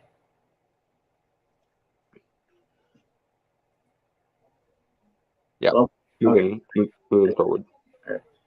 James Cameron explains why Avatar isn't a typical superhero story. As a franchise, Avatar centers around Jake Sully, Neytiri, and their family as they navigate the alien world of Pandora while human colonizers try to steal their lands and mine their resources. I completely forgot to mention how overplayed the colonization theme is. In addition to the moralizing environmentalism and the noble savage bullshit, apparently we can throw colonialism onto the pile. Which again, James, It's old. It's done. It was done when Pocahontas did it in the 90s. But more to the point, this is what I mean when I tell people, and I have mentioned this to people before, but some people seem confused by it. The modern day social justice movement was very much, to some degree, born out of the moralistic environmentalism of the 90s. And this is an example of why. Because the noble savage mythology of the 90s that was seen in things like Dances with Wolves and Pocahontas evolved into anti-colonialism rhetoric. And now, even though it's still as superficial and myopic as ever, we have to act like the modern day colonialism discourse is substantially different from the noble savage discourse of the 90s, which it isn't. Also, James, I'm gonna hold you to the same standards I hold everyone else to. Fuck your themes. Your themes are not important. And if you understood the notion that your themes are not important, you might actually result in making better movies. Art doesn't exist to serve a singular purpose. Art doesn't exist to be a utilitarian tool to be weaponized. Art should exist of and for its own fucking sake. And the more you try to prioritize external utilitarian themes over in-universe logic or in-universe character consistency, you wind up with shit like this, where the characters aren't worth caring about, the world isn't worth caring about, and none of the plot mechanics make any sense, but we have to pat it on the back because it's visually interesting, kind of, and because my themes. Derp. So, if a writer has to explain any part of a story to someone, I think it means he failed on telling part of the story. Oh yeah, basically you have to, like, the whole thing of like if you have to explain it outside, if it can't be explained inside the story, and they have to do like basically.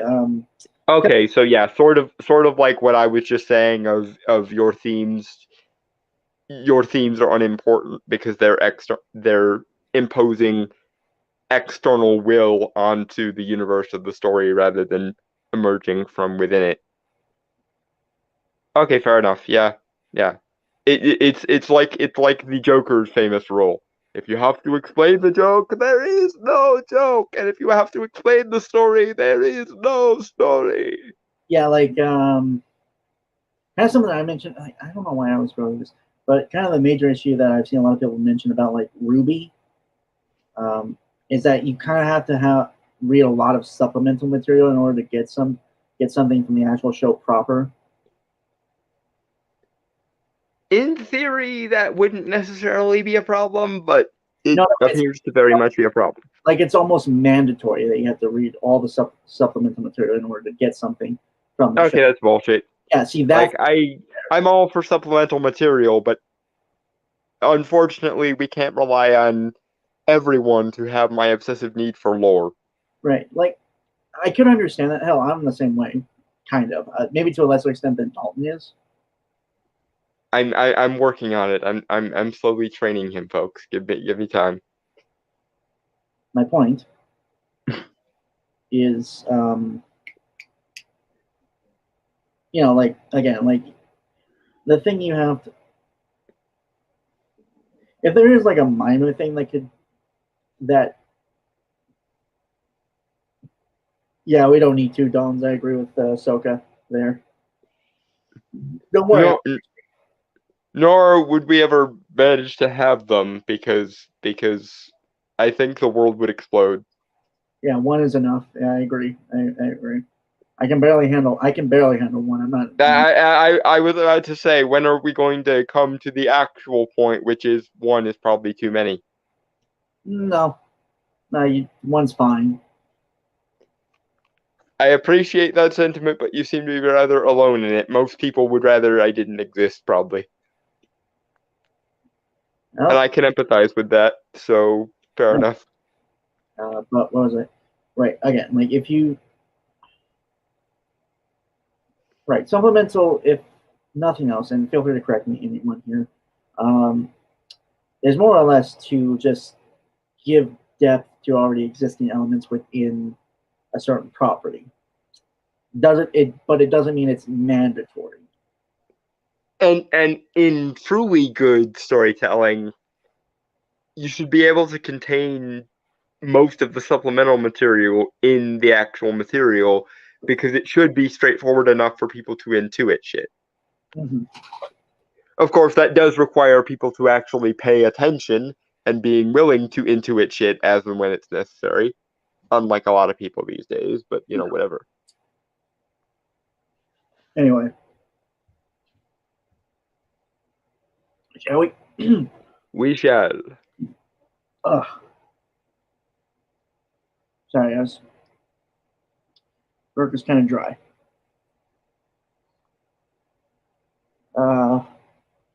With Miles Poor,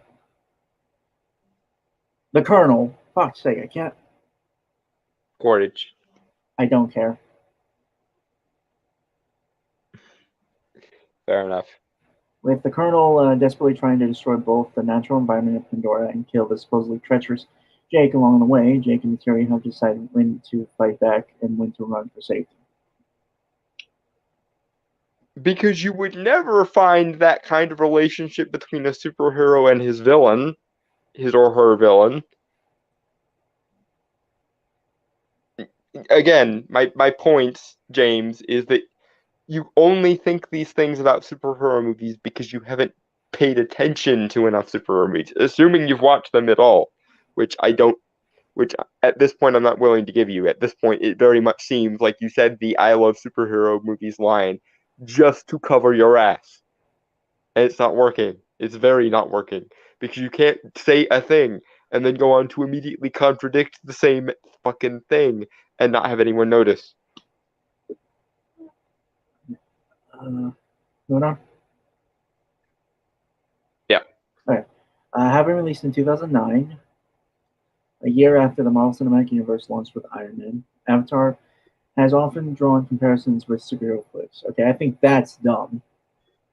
Yeah, the only reason it's drawn comparisons with superhero flicks is because James Cameron keeps running his mouth about them and people keep trying to correct him, and because the fandom of Avatar, for what little there is one, constantly gloat about how successful their box office is and like dance on the grave of any superhero movie that doesn't do well enough. I'm gonna say, well, okay. My issue is they are blockbusters. They're two very distinct, different genres of films and movies. Avatar and superhero movies are two very distinct, different genres. Granted, superhero movies are a little more versatile and lax in terms of it, mind you. Yeah, but, I mean, the superhero genre is the superhero genre, and this is very much a throwback to classic 90s action sci-fi. I just that's weird to me that you would compare those two just because they're vastly different. So, again, the reason why they get compared is because James Cameron keeps running his mouth and gloating about how much better he is than superhero movies, and the fandom around Avatar likes to gloat about how much more financially successful Avatar is as a franchise and piss all over superhero movies that don't make enough money. It's basically a result of James Cameron and Avatar fans both resenting the superhero genre's success in the last 10 years. Right. However, Cameron insists that Avatar is nothing like them. In an interview with BTV, Cameron explains that Avatar is much more consistent thanks to featuring one overall villain and plotline, while some superhero movies do retain a villain over two installments, including Avengers Infinity War and Avengers Endgame. Avatar will ensure that it features the same antagonist in every single film. Okay, James, I'm about to piss all over your point again. Ready? Can I say something? Go ahead. I mean, okay, in a way, he's not wrong about how specifically with Marvel, right? They have a bad habit of killing off their villains. Yeah, I will not deny that. However,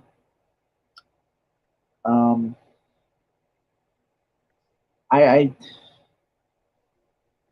I think it's just a bit. I guess I want to say hyperbole on his part, or hyperbolic on his part.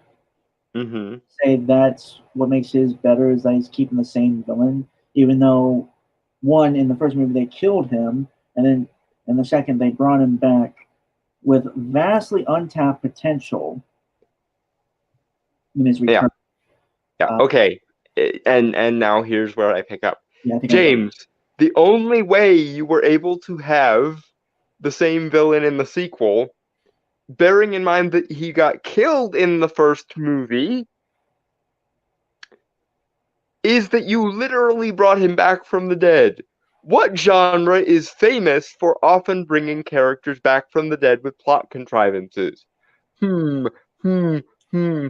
I don't know. Could it be superhero genre? Um,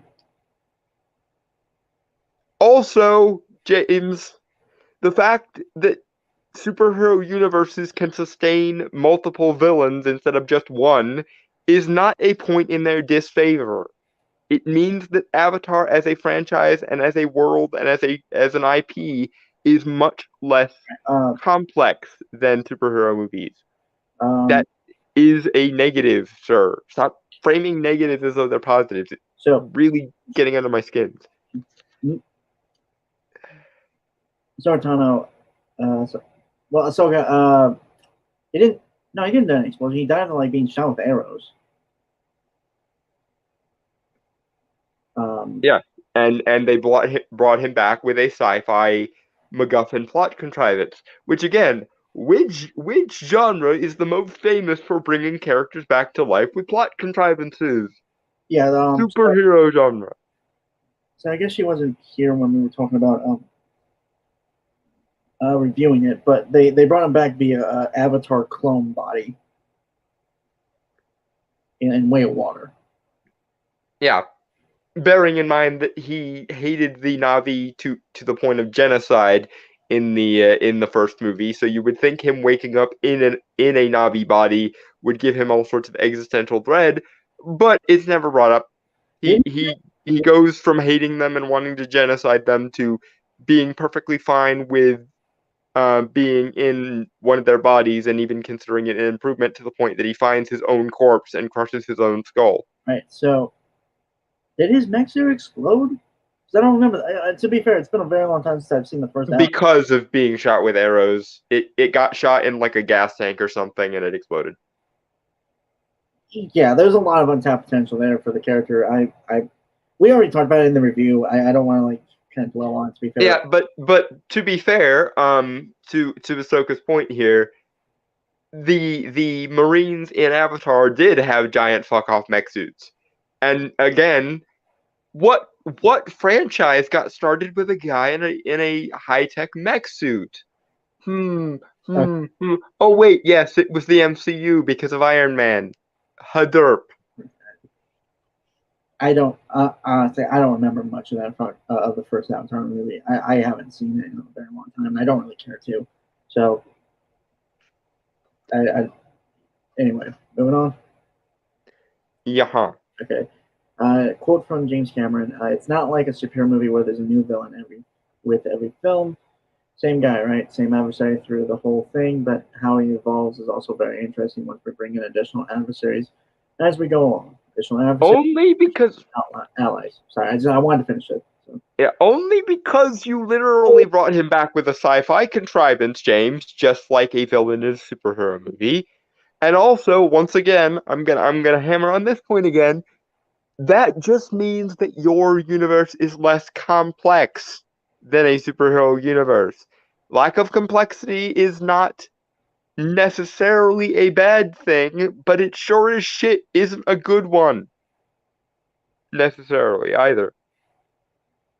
And frankly, the fact that the MCU can sustain many different kinds of characters, many different kinds of villains, and many different kinds of franchises is a definite point in its favor. Given that it took you 13 freaking years to make one sequel, and it still wasn't anywhere near as complex as your average superhero movie, even the bad ones.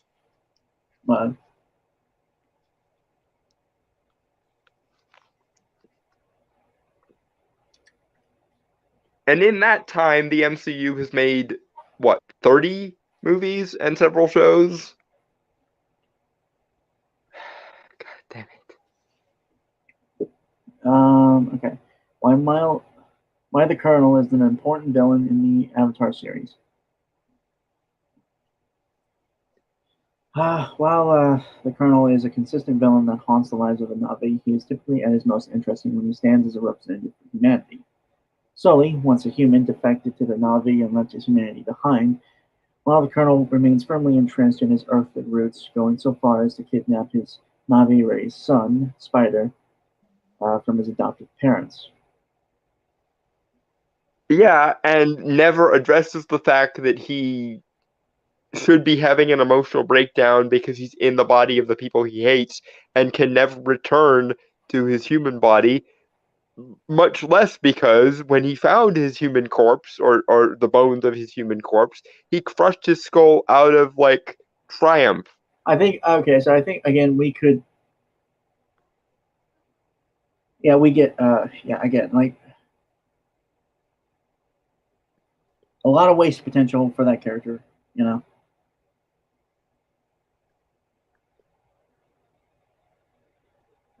I think we can all agree on that. Just yeah, no, that was exactly one of my main points of the movie Ahsoka is like, wait, you're happy to be in a Navi body now, Courage? So much so you're willing to crush your own human skull? Um, that does not jive with your characterization at all.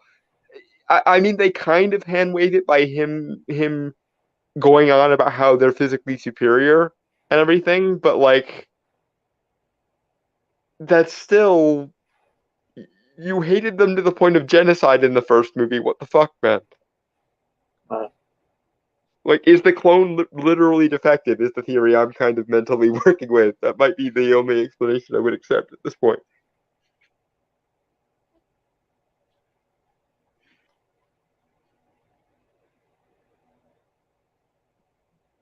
one sir.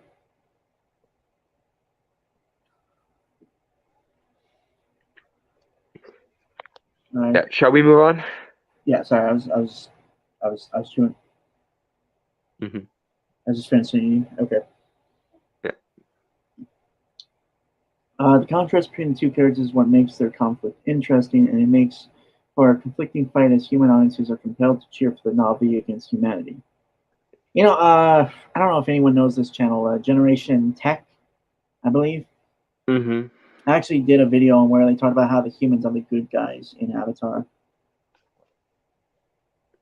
Granted, I think it is obviously like when you really Yeah, no, it's obviously framed that they're supposed to be the bad guys, but James, aside from the fact that that very often happens in superhero movies and comic and superhero genre too, um, which it has happened many times. Also, something worth noting: the humans being the bad guys and the human audience being forced to cheer for something non-human as the good guys is not new. is not new, and it's especially not new in the sort of thematic subgenre of moralistic environmentalism. Fern Gully did it. Wall-E to some extent did it. Um, All right, Captain Planet basically did it all the fucking time hold on. to the point that they literally had an episode on overpopulation and how it was bad. Right, don't. No, it wasn't. It wasn't just in. No, his memories were transferred like before he had died, so he didn't even know how he died. He was resurrected. Yeah, but it was just. But her point is that he should remember being a human not a few seconds ago because apparently, as per the recording that Quaritch left himself, he basically pulled a video game save point just before going off to die. So, and he knew that going off to die was a distinct possibility. So, presumably, the Courage Avatar clone would also know that dying was a distinct possibility. And here's the evidence of his past self going, by the way, in case we die, I'm making an alternative clone. So he would know. Right, I'm just. Again, that movie. honestly, the Avatar franchise of James Cameron is just, I would argue, a lot of wasted potential. But it's the kind of potential I'm not really going to try and touch or work on if anyone wants to rewrite. Honestly, the world would be better off if someone had put the same resources of Avatar, the James Cameron one, into making live action movies based on Avatar: The Last Airbender. That Avatar I would watch, and I would love, probably. Right. Honestly, they should have taken a little more inspiration from like Matt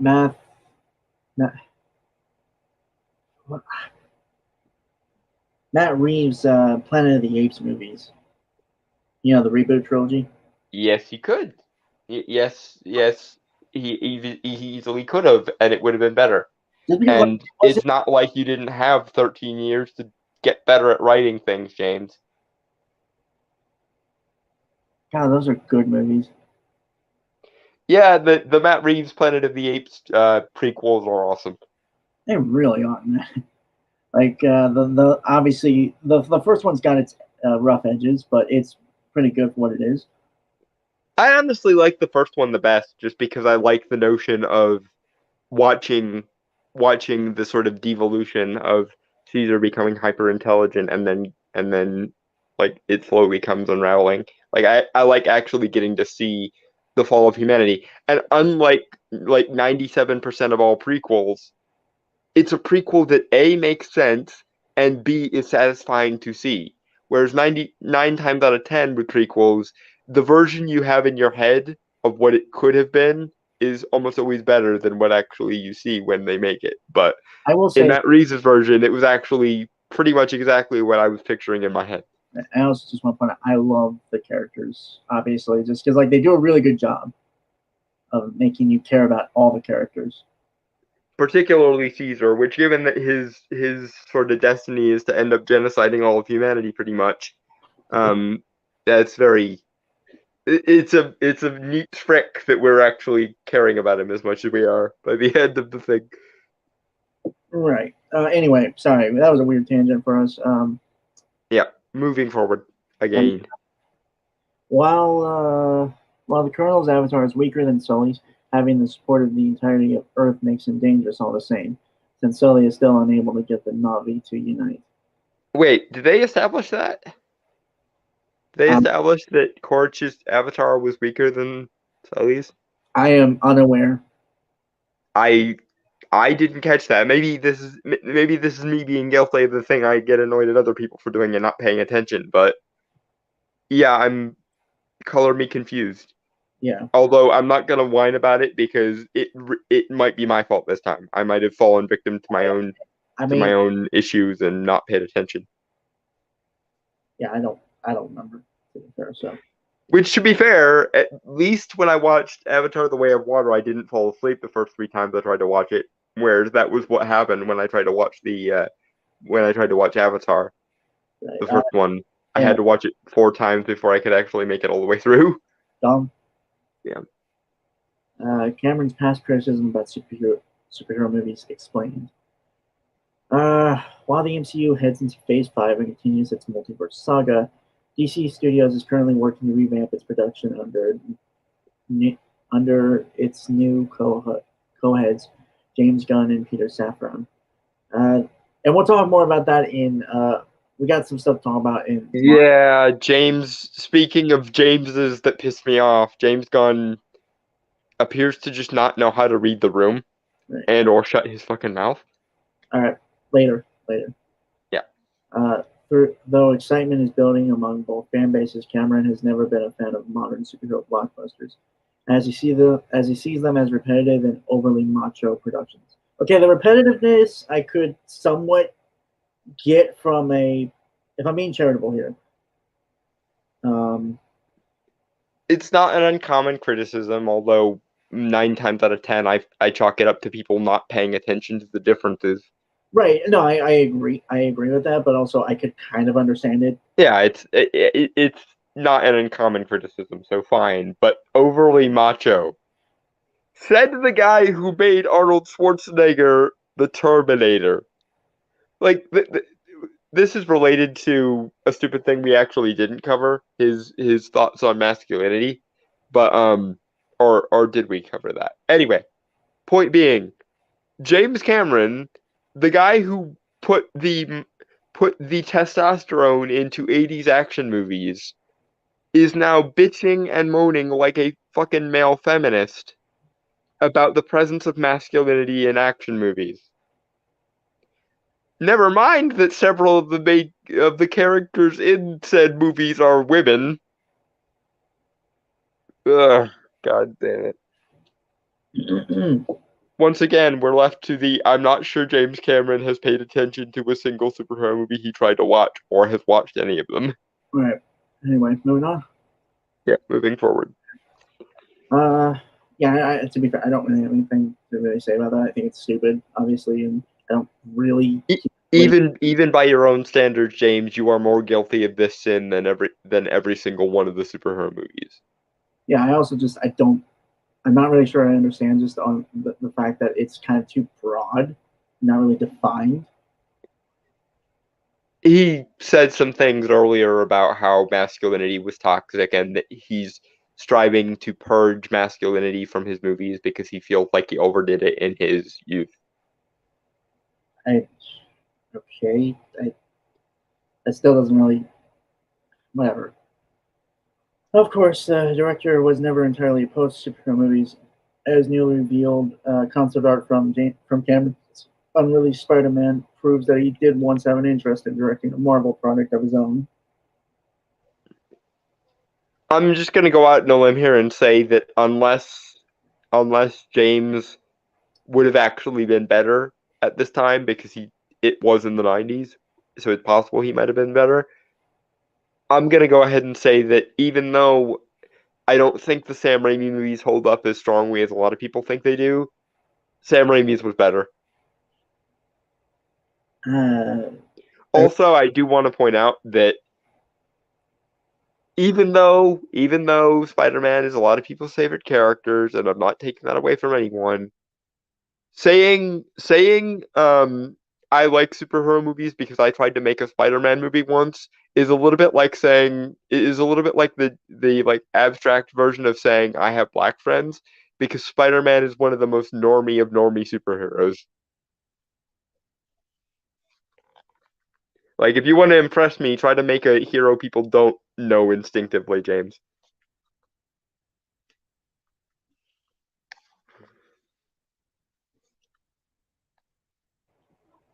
Right. Okay. Moving on? Yeah, moving on. Yet his critique has proven salient. Salient. Salient? Salient. No, you had it right first. It's salient. And it isn't, by the way, but never mind.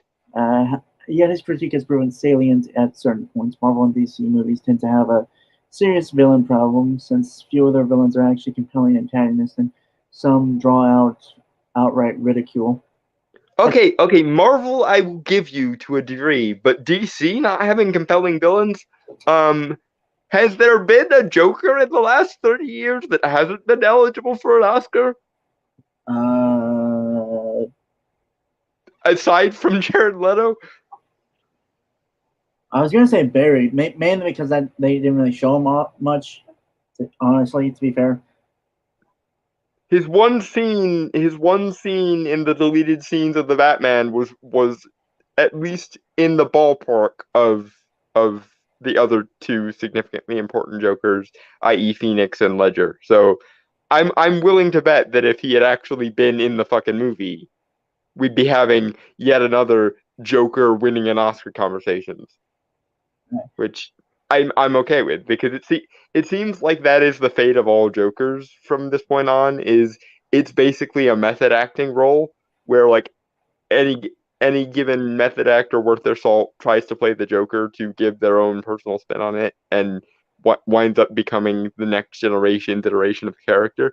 right. And I'm fine with that. So, like, I will give you Marvel for the most part. Granted, there are characters like Thanos and Loki and I get the Harkness and so on that I would. So I would also say Killmonger. Yeah, Killmonger, because although most of the love for him is very ideological in nature. But regardless, yes, that counts. So Killmonger, and probably would have been Gore the God Butcher if he had been given the time and energy to do it. But also Cate Blanchett's Hela, because Cate Blanchett can do no wrong. But I'll give you most of Marvel. But you tell me that DC doesn't have compelling villains, and we are going to have words, James. Right. Maybe the DCEU, no, but DC in general, definitely yes. Right. Okay. Moving on. Yep, moving on. Having several movies to flesh out a villain can offer some personality traits that can make them more sympathetic even when they commit horrible crimes. Okay, you don't necessarily need multiple movies. If you do it right, one movie can be enough. Yeah, but even then, if you do feel the need to build multiple movies and create a more complex and interesting world, weren't you just treating simplicity like it was a virtue and claiming that the fact that your universe isn't complex enough to sustain multiple villains is a virtue because you keep the same villain the whole way through? Star Wars does that. Keeps a villain throughout the first trilogy. I mean, yeah, I mean, you could make the argument that there's one villain in all six of the original. We don't talk about the Disney sequels, but Right, Palpatine is the villain from episode 1 through episode 6. So yeah, well, Vader is not a main villain. He's a henchman. He is the best henchman character in cinematic history, but he is just a henchman. He's just an enforcer. Okay, to be fair, in terms of the story of Luke, which is the one we see, Vader is the main antagonist to Luke. So. I'd hate to disagree with you here, but even George Lucas confirmed that Vader is basically a henchman to Palpatine the whole way through. No, Grant, larger story, yes, I will agree to that, but I'm talking personal level. I mean, in the sense of a father or a son redeeming his father, sure, but in terms of who the main villain of the franchise is, it's always been Palpatine. Right, I'm not disagreeing with that. I'm just saying, in terms of the story of Luke Skywalker on a personal level, in terms of the son redeeming the father, Vader is the main antagonist in that story. But then again, no, because he was corrupted by Palpatine. You're just okay. I think this is where we have the impact. I don't care about his personal reasons for joining the rebellion. Palpatine is the villain. And for most of Luke's arc, he doesn't even know that Vader is his main emotionally driven protagonist or antagonist. All right, we're moving on. I feel like we're going to be here for hours if we try to debate this. Mm-hmm. Another common critique by Cameron relates to the treatment of women in superhero movies, as they are often limited to secondary roles with little development. How in the fuck, James? How in the fuck? I think it's a case-by-case scenario, to be fair. But also, if they're not the hero or the protagonist, then yeah, they're going to have secondary roles. Also, often them being in danger is what motivates the main protagonist. Yeah, and you could. So there's another trope in there that can get some flack. I won't disagree with that, but I mean, that's just how it works. Like, I mean, Black Widow shows up Tony Stark in his second movie, and nobody batted an eye. Yeah. The villain is Jar Jar. He was always the puppet master, says Dragon Troll. I do subscribe to the theory that Jar Jar is a secret hidden Sith Lord. I wish that as much as I always complain about writers not being willing to adjust their bullshit for the audience, I do this one time wish they had stuck to their guns and made Jar Jar Plagueis. Like, I like him being a moon. I do. I like Plagueis being a moon because it makes a certain level of sense.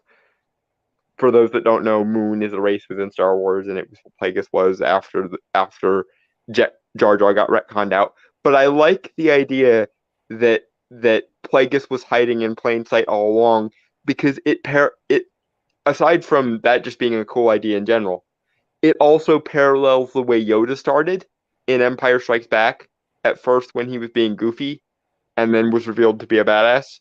If that same thing had happened, also it would make Palpatine, by definition, the less powerful Sith Lord, and it would reduce Dooku and Maul to just being Sith assassins, which would make them even more impressive. Right. I.e., if Palpatine is the inferior Sith Lord, then what in the fuck would Plagueis have been like? Yeah. It also would have let Yoda win the duel because it would have resulted in Plagueis, in this case Jar Jar, dying and Palpatine taking over, which would have made sense. Mm-hmm. You could have even had Palpatine plan it so that Yoda killing Plagueis was how he ascended to master status to begin with. Like he's using Yoda as a tool to get rid of Plagueis. That would have been cool. Right. Anyway, or not just the puppet master, or at least a rival puppet master. No, I subscribe to George Lucas's original intent because his original intent makes more sense. Also, he was Plagueis all along because rule of two. Right. Also, if you actually notice in the official cut of the Phantom Menace, you'll see they kept in little animations of Jar Jar doing like Force user type things. Like if you really pay attention. No, he is stealth manipulating things the whole while, and I really wish we could have seen the original and again, I know this is out of character for me because normally my stance is fuck your ego, fuck your original intent, do what your audience asks of you.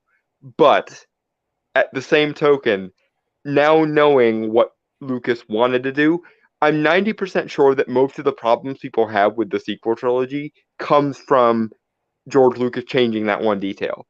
Because if Dooku and Maul had just been Sith assassins and Palpatine was the inferior apprentice Sith Lord and used Yoda to get rid of Plagueis in Episode 3, that would have meant that the rule of two that was established by Darth Bane made the Sith incredibly powerful if Palpatine in his prime is just the apprentice and has to use subterfuge and the assistance of Master Yoda to kill Plagueis.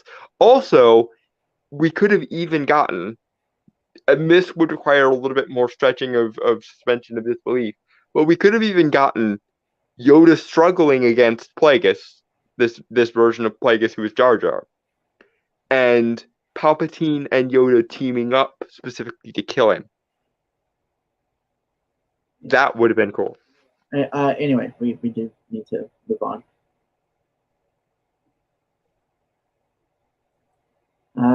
Okay. But yeah, back to like the whole women in superhero movies. I mean, oh god damn it! I will. Okay. James Cameron, you were officially a male feminist, and it is shameful because you literally created the like 80s action movie machismo character archetype. Right. But I also want to point out the thing of like, to be fair, I won't deny that there haven't been a lot of female-led or good female-led superhero movies. Because there have been actually a good lot of superhero movies that were but not. But I mean but they don't need to be the lead character to be a significant or worthwhile character. Yeah.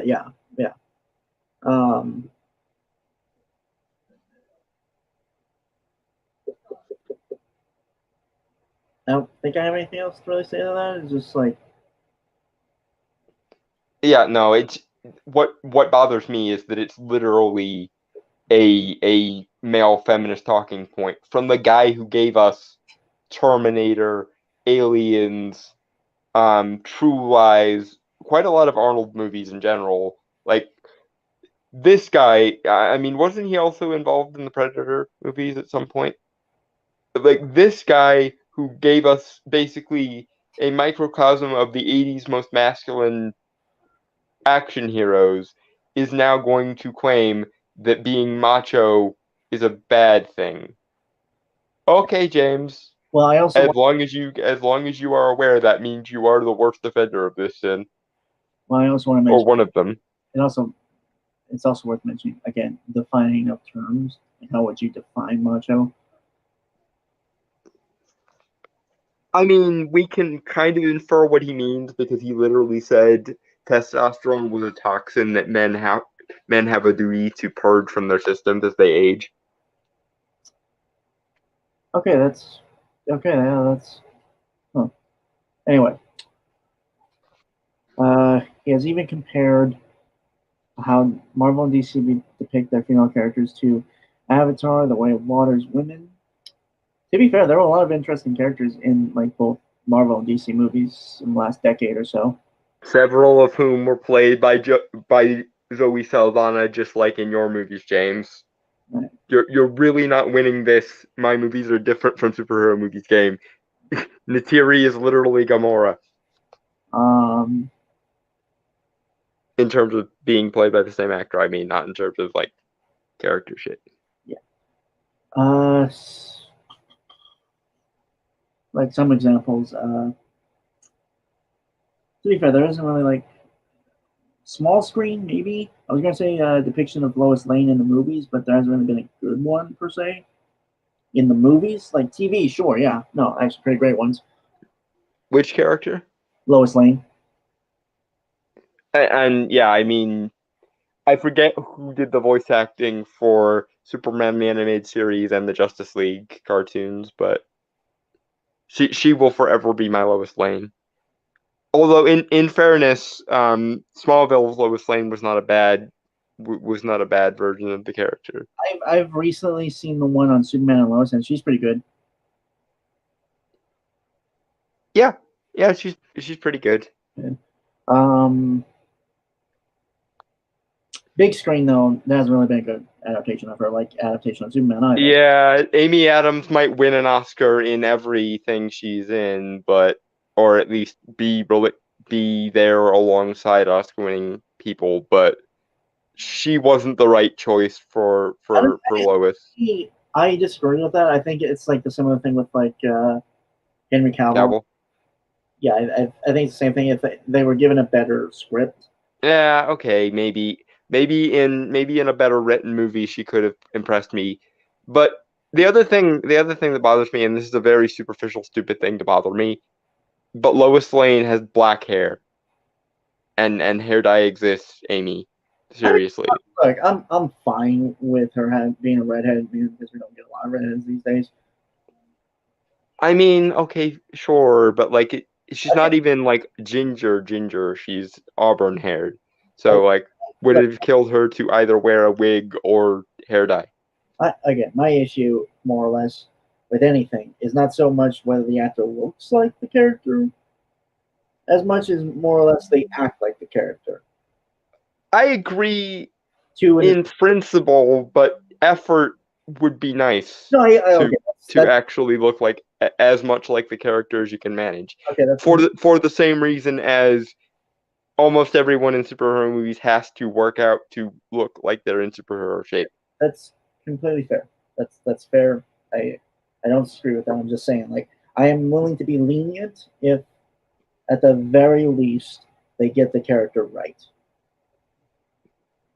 And in either case, they didn't in the Snyderverse. So either way, I'm like, would it have killed her to use black hair dye?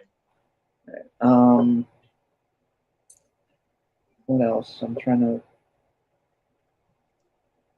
Marvel, I mean, Black Widow, until they kind of messed with the character in like her own movie. She was a very interesting, compelling character, along with her sister Yelena. Yeah, we're still seeing her grow and stuff. Yeah, and presumably she's going to become the next Black Widow because it is a title that can be transferred, unlike, for example, Captain America, which I genuinely think has been diminished ever since they made it a mantle, Right. rather than a single being. But that's neither here nor there. I'm Although I will say that I don't care about any of the characters that are going to be in Thunderbolts. The only character that was introduced in Phase 4 that I genuinely think is one of the best characters the MCU has ever introduced is Agatha Harkness. Right, but I guess also like with the thing of like, okay, how Avatar depicts women, specifically Way of Water. I don't have anything to say just because like they're like pretty much with like all the characters, they're really not as like developed as I think Cameron thinks they are. Or at least, yeah, no, I think he's inserting world building the rest of us can't see and expecting that we all can see it. And the problem with that, James, is the world doesn't revolve around what goes on in your head. Right.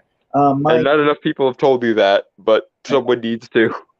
The thing I'm going to say obviously is like to be more balanced here and not be like accusatory or whatever.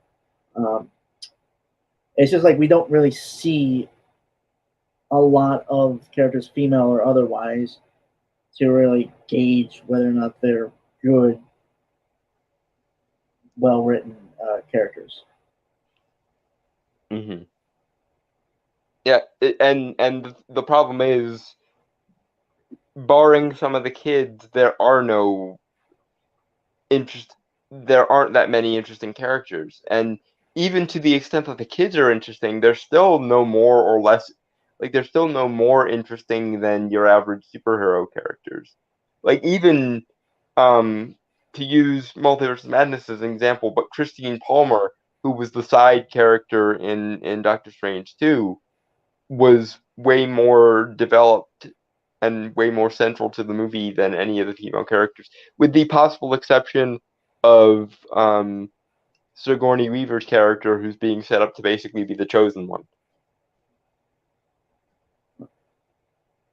Oh, Nebula! Like she's actually one of my favorite Marvel characters in the MCU. And let's not even talk about how there was so much going on with Wanda's character in Multiverse of Madness that people genuinely thought that she was replacing Doctor Strange as the main character of the movie. Wrongly, mind you, but the fact that the conversation was happening at all is a good sign for representation, Derp. Right. Anyway, final line of this article. Hooray. Cameron has his gripes with superhero movies, and with Avatar, he's aiming to create the exact type of franchise he wishes to see in Hollywood. Which is kind of sad. What did he say? I didn't hear that part. Cameron has gripes with his superhero movies, and with Avatar, he's aiming to create the exact type of franchise he wishes to see in Hollywood. If Avatar is the type of franchise you wish to see in Hollywood, then the 90s called they want their franchise back, and the rest of us are just wanting to say fuck off. Your definition of interesting is the very definition of boring to most people, James. Please do me a solid and go make some Alita Battle Angel movies, or at least be a producer on them and let what is his name? The guy that made the Spy Kids movies and made Alita Battle Angel. Yes, you moron. I say that with affection and love. I momentarily forgot his name, but yes, let Robert Rodriguez do most of the work. But yes, you can take at least some credit for Alita Battle Angel, because those are movies I actually want to see. Please stop wasting as much effort on Avatar and put more effort into Alita Battle Angel, because that actually does further the like artistic nature of movies, because it makes good anime adaptations, which is something we desperately need, and it actually is ahead of the curve on anime adaptations. So like that would actually move cinema in a new and experimental direction, more so than ripping off every moralistic environmentalist movie in the 90s and ripping off every tribal movie from the 90s. How did you forget Robert Rodriguez? I had a momentary lapse in memory and forgot his name. I knew I knew of him for a second, but I didn't remember his name. I'm gonna hold that over your head for a while. You realize that, right? Said the Hispanic who can't even speak Spanish. I'm also American. Yeah, but you're going to hold over me a Mexican director's name, bearing in mind how many times I've joked with you about how un-Hispanic you are. The fact that you forgot a guy who basically created a good portion, which I assume, of both of our childhoods. You forgot someone who made those really good movies I would like. I forgot his name. I didn't forget him. I just momentarily forgot his name. And I didn't want to actually come off as racist by trying to half-assed remember it. I'm holding on with the fact that you forgot an influential director's name. That's okay. Calling him influential is a little bit of a misnomer, but I get your point. Okay, fair enough. A famous director that we are both well aware of. Honestly, Eternals wouldn't be the worst Marvel movie ever made in the MCU if they had gotten Robert Rodriguez to direct it. And if they have any measure of sanity at all, they'll have Robert Rodriguez direct the Eternals franchise from now on, because he already kind of inherently has a Jack Kirby-esque quality to him. And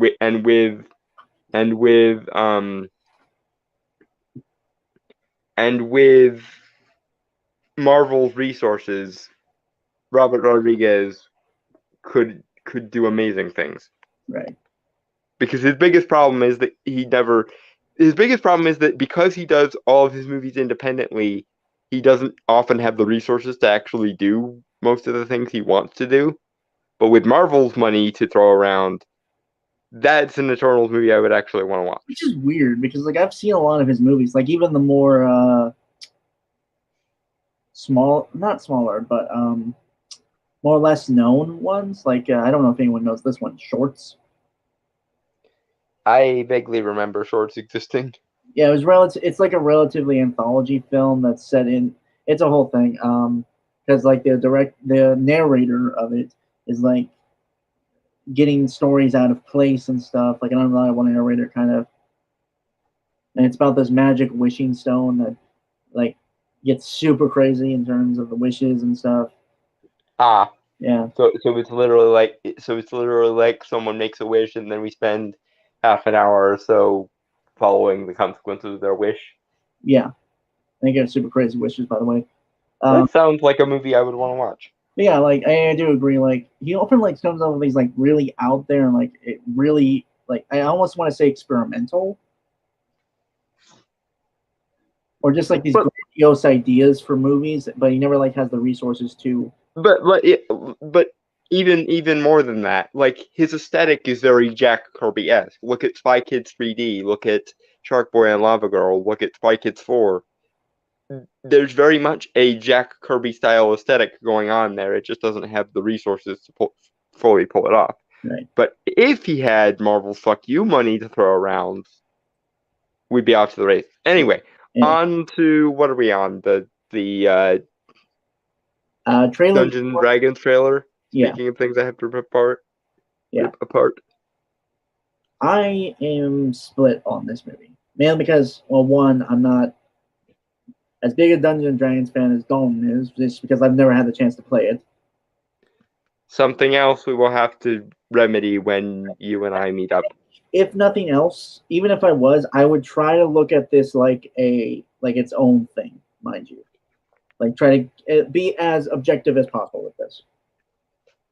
Part of the reason I'm annoyed is they tried adapting Dungeons and Dragons in like the 90s, and it was so cheap and corny that it went horribly wrong, even though to the credit of those movies, they at least tried to be somewhat epic, whereas this movie has the resources to pull off an actual epic Dungeons and Dragons movie, and instead they're basically doing a glorified parody of Dungeons and Dragons. Okay, well we'll get into it.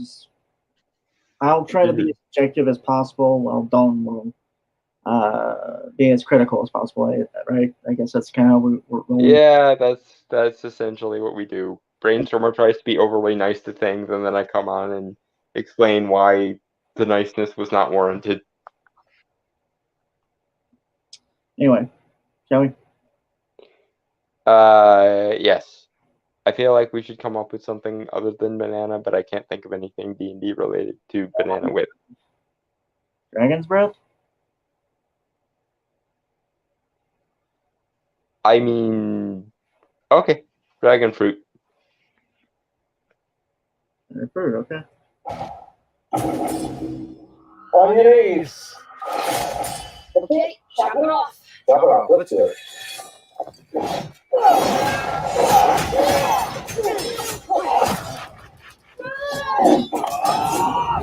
Oh, we got it now. You know what? I'm thinking.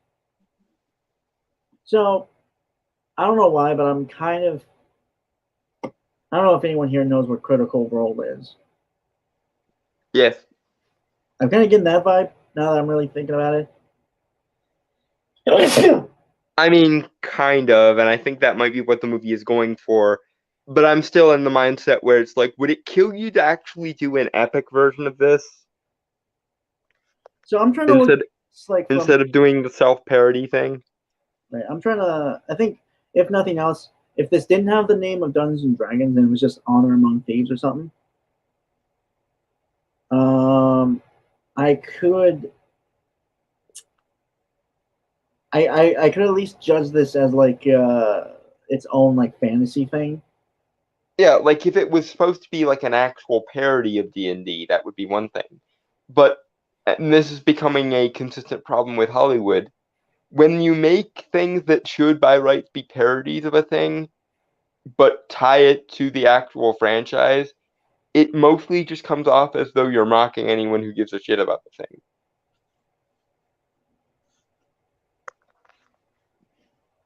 Right. There was a parody of D&D, it would be a lot better. So it's all kind of gaming. I mean, this is also true, but I could vibe with this if it were a parody. If it were basically trying to do Deadpool, but with D&D, like that would be okay. But the fact that it's supposed to be the only Dungeons and Dragons movie we've gotten since, like, I think Book of the Vile Darkness was the last D&D one, and that was one of the ones that got direct to video, because I think only the one with Jeremy Irons in it was cinematically released. Right. I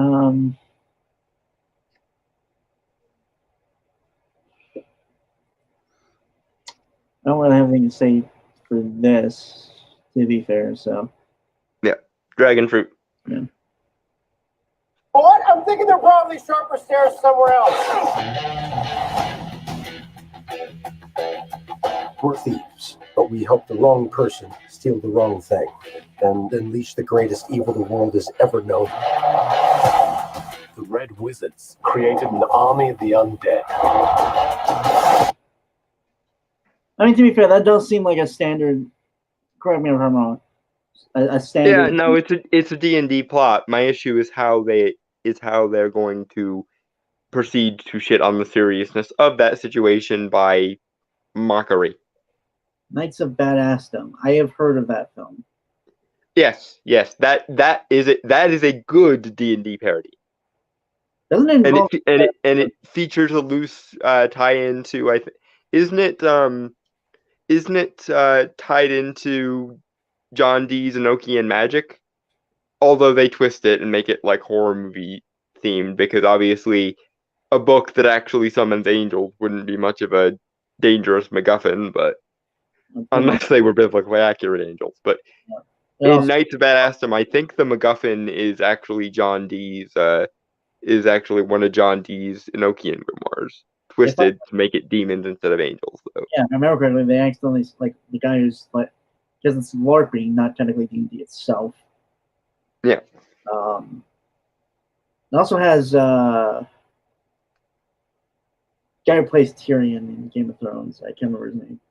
Peter Dinklage. Thank you. And now we're even because you forgot Peter Dinklage. I'm sorry. I'm so used to hearing him be called Tyrion that it just. Uh-huh.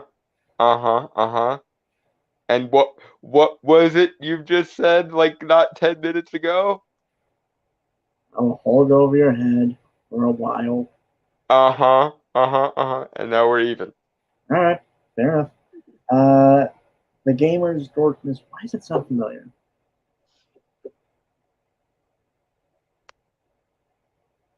I think I've seen it, actually. It's on YouTube.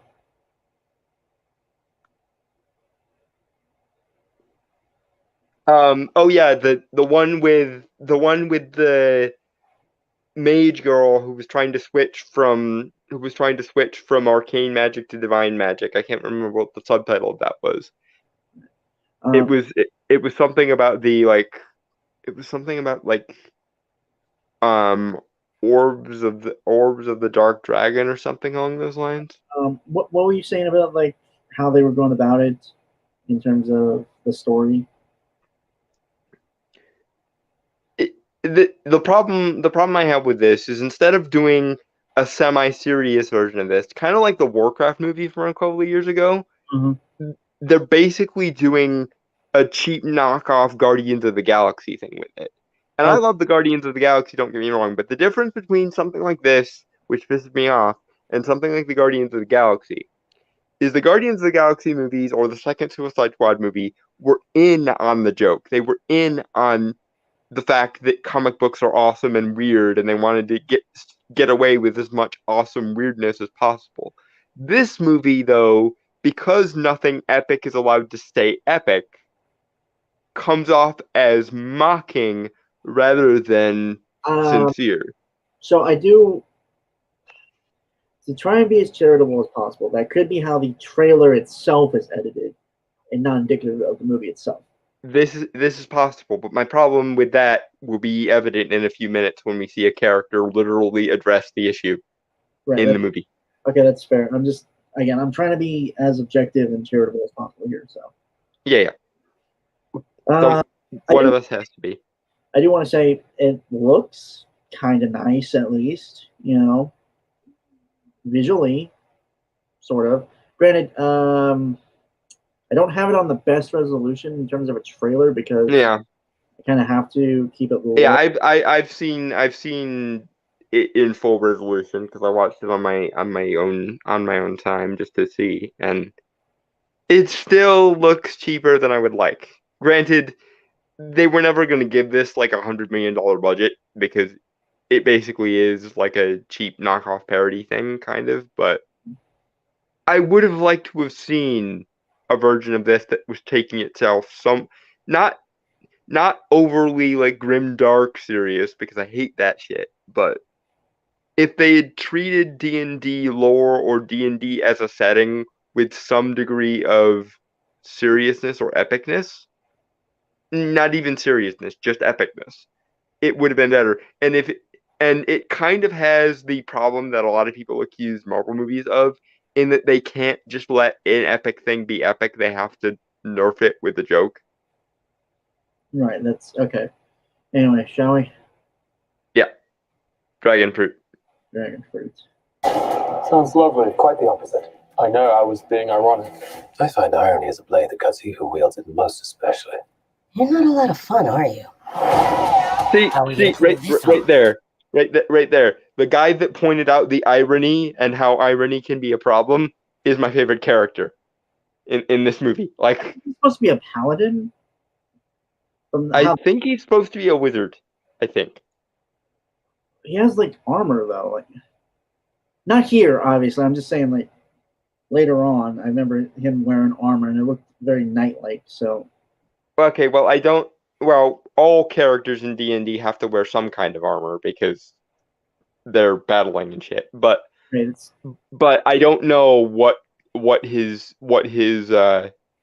class is. But whoever he is my favorite character because he is the only one talking sense. And I think they're supposed to be trying to make him look like a boring straight man because of the "you're not very fun, are you?" But honestly, in this setting and in this circumstance, I'm on his side. Stop with the yucks and get to the actual part where we take this somewhat seriously. There's also a thing like if you had one comedic relief, I'd be fine with that. Sure. But it's a whole team full of them, and that's sort of and they don't even appear to be different kind. That's another thing that Guardians and Suicide Squad have over this movie is one of the things James Gunn excels at is he gives each character their own kind of humor. Like you couldn't swap the lines from Star-Lord with the lines from Gamora or Mantis, or you could almost some of the time get away with it with Drax, but yeah, even Drax has his own thing. And the closest I think is Star-Lord and Rocket, but even they are like their humor reflects who they are as characters.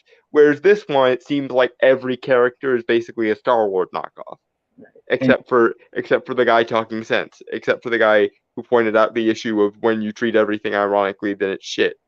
Basically, is the unflowery, unmedieval version of what he just said. Shall we? Yeah. Dragon fruit. Dragon fruit. Irony is a blade that cuts he who wields it most especially. You're not a lot of fun, are you? How are we gonna pull this off? We're gonna need a team. You need school air. Follow me to the orifice. Back to school air. The orifice?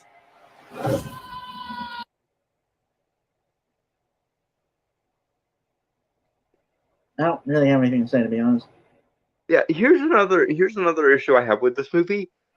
Whose idea was it to make it a party of all thieves or mostly thieves? Because one of the awesome things about D&D is when you get a party that has multiple different kinds of characters.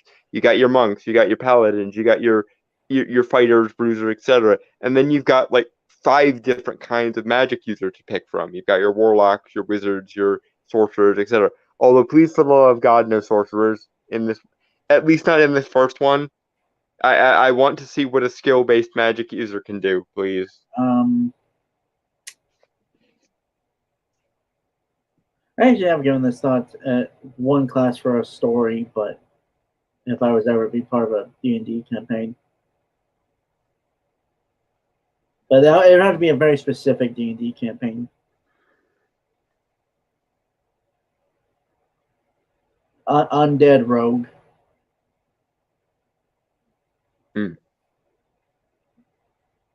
I'd have to do more research into D&D classes to really flesh that out, but right. But Dragon Turtle, that's not what I'm saying. You can pick many different settings in the universe of D&D, but they're all within that same universe, i.e., they're all somewhat consistent with one another. And in any case, the point is, it's supposed to be basically epic fantasy that you get to participate in. That's sort of the conceit of Dungeons and Dragons. Right. Anyway, I guess there's also something I kind of noticed just now, but like just here, but the coloring is a bit off for me. Like there's color, but it's still that weird desaturation. Yeah, again, it's like the tiniest bit of effort could have made me like this more. I don't want, like, this is one of those cases of like, I don't want to hate this, but you're making me. Like, I don't want to hit you, but you're making me hit you, kind of thing. Anyway, shall we? Yes, dragon fruit. Dragon fruit. I'll go last. Let's go. I don't mind that.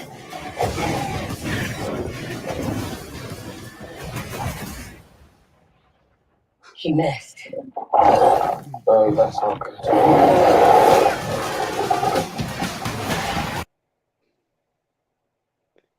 See, the thing about the trailer, at least, is that every time something cool seems like it might be happening, they pause for a joke. I hate it. Right. Again, it's the color that's kind of throwing me off because this looks very bland. Yeah, everything is tan and brown in this shot, for example. No, it's Like- desaturated. Yeah. That's my issue. The tan and brown thing is. It could pop if you just up the saturation a little bit or up the color bit. Also, a little bit more contrast, so the shadows have more depth and stuff. There's a little more darkness. Like, I don't know if you've ever seen the movie Spider-Man Chronicles, but they did a Griffin in that movie that was mostly like brown and tan, and he looked good because they actually let him be vibrant. I actually read the series of that. I never got to finish it, but I read the series, like the book series, when I was a kid. I enjoyed it. It's a good series. It's a good series on fairies. It's a very good series on fairies. Yeah. Shame that they only got one movie. I actually have a copy of the actual field guide they eventually released. It's actually a pretty good resource with regards to fairy lore. Although obviously they don't talk about the high fae very much. They mostly just talk about like the like household and forest type fae, but still, it's a good resource for fairy lore. I dug the art that was drawn in those books too. It's really cool. I also really love Thimblepack as a character, and it's not very often you see brownies in things, but it was good to see brownies and things. Part of me kind of wants to go find those books again so I can read them again, like just see how, like, you know. They hold up pretty well, and apparently, according to the authors, they based it on a letter they got from actual children who claimed to actually have interactions with fairies, which I can believe to some degree. Obviously, they took license with it, but I can believe that this was based on some kind of real incident. They went out. There's actual magic in the world, people. Yep. Anyway, shall we? To quote, I think it's Benvolio from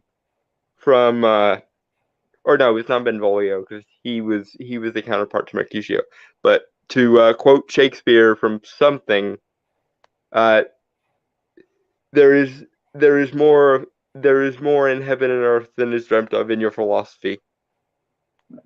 Anyway, shall we? Yeah, dragon fruit. Dragon fruit.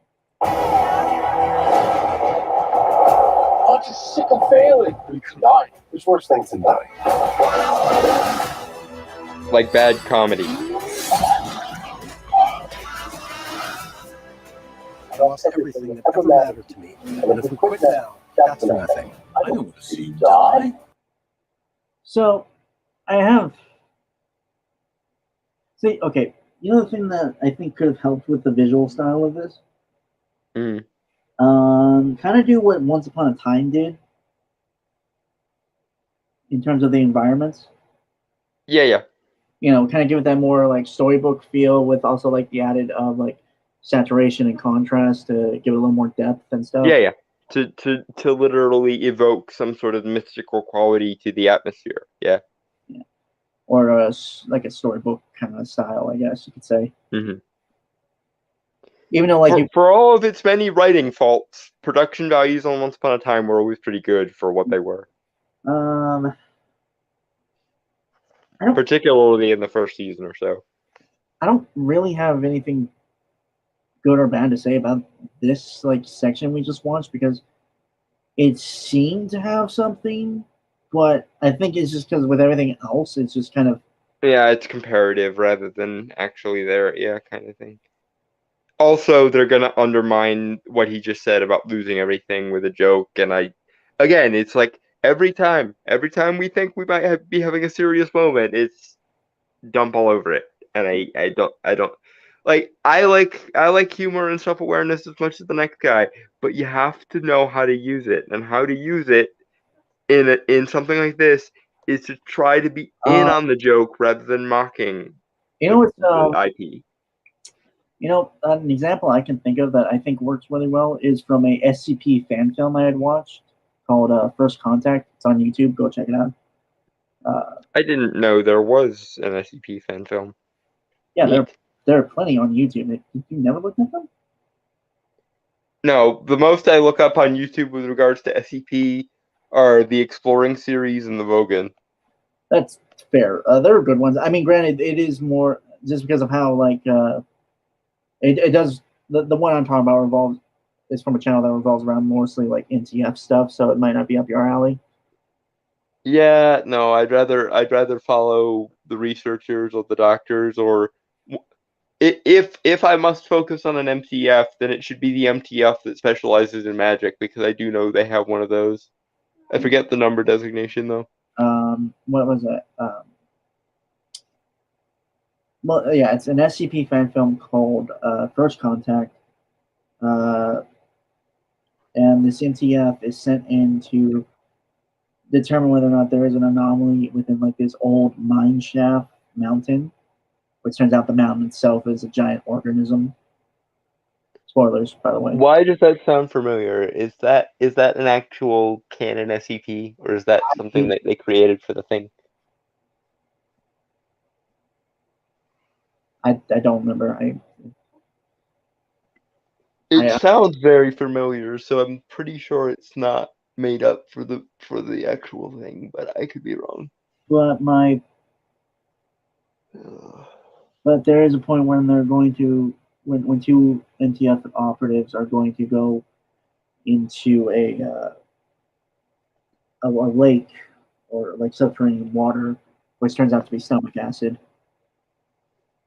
Oh gods, I love SCP so much sometimes. Well, they don't know it is, and they're in dive suits. Yeah. The leader asks the guy that's with him, "You want to go diving with me?" And the guy says, "Are you asking because I have a choice?" Yeah, that's a joke that people would actually tell in a given situation, because that's something someone would actually say. Also, apparently, that NTF team were former prisoners that were given a chance to work on like a Suicide Squad kind of deal, I think. Yeah, most of the D class and MTFs are people who society forgot, basically, either criminals or people with past they're running away from. I always assumed most MTF were scouted from military. No, the training they get is mostly in-house SCP Foundation training. That seems dumb. There are some MTFs that are sourced from special forces, but not many. Again, that just feels like a waste. That seems a waste of resources, to be fair. Well, I mean, not really when you consider the like protocols for dealing with an SCP are different from most military operations. I'm just saying, like you take normal ass soldiers and put them in an SCP scenario, and their obsession with maintaining military protocol is probably going to bite them in the ass. When the laws of physics become the loose suggestions of physics, you don't need someone who insists on military protocol. You need someone who knows what the fuck they're dealing with. And anyway, I'm just saying, maybe that's just me. I think it could help. Like, I'm not saying you can't. Like, it's just like you already have someone with established training. You just train them more. Yeah, but the problem with someone with established training is their established training is very based on normality, and therefore will probably get in the way of dealing with things that are definitely outside of the norm. Okay, maybe it's just me. Maybe it's just my personal preference on it. This is why your self-insert character is a soldier, I'm thinking. Or one of the reasons why. Anyway, most of the military people recruited into MTF are probably more to counter enemy humans from different organizations. Yeah, like the ones that counter the Chaos Insurgency, for example, or the Serpent's Hand are the like military or riot police ones. I'm just saying it makes a lot more sense to me to have, at the very least, consultants that have military training. Yeah, but the problem with what you're thinking here is that the problem with people with strict training is their strict training has the potential to get in the way because military people especially have a potential to get stuck in their fucking ways. And if you're stuck in your fucking ways when you're dealing with things that are deliberately titled anomalies, i.e. outside of the norm, outside of what most normal people deal with, you are going to get fucked up. Granted, you're within reason of getting fucked up anyway because it's the SCP universe, but my point is that you want people who are capable of adapting, and people with strict backgrounds aren't often capable of adapting because they get stuck in their ways. I don't think you know how militaries work, to be fair. I mean, I know well enough to know why you wouldn't want to recruit someone from the military to deal with anomalies, because militaries are all about order, structure, and protocol, and anomalies are all about flouting order, structure, and protocol.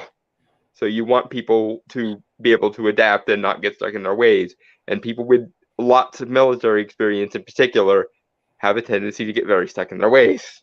Granted, every great now and again you get someone like Chrono who is the opposite, but so can we that doesn't mean that the majority of military people are Chrono.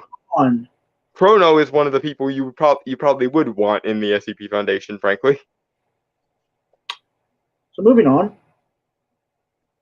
Mm-hmm.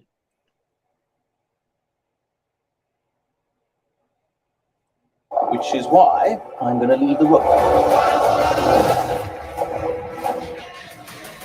This ends now.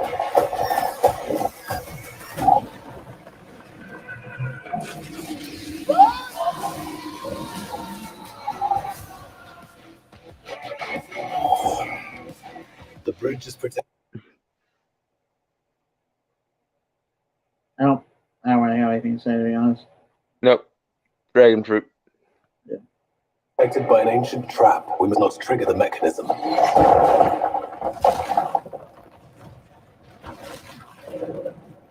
may have triggered the mechanism. So every fucking time there's a semi-serious moment, they ruin it with the joke. A part of me can understand this one. It's an obvious joke, but I'm saying, like, with jokes, you have to kind of pick your battles, and you really can't afford to do every one.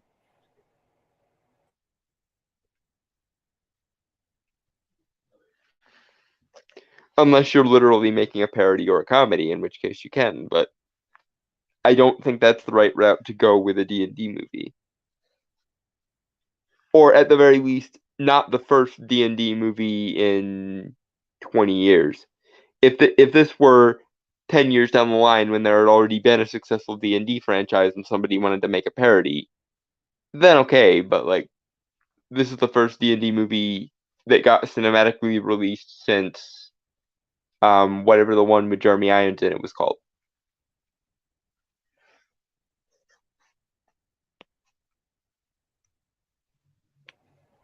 Right.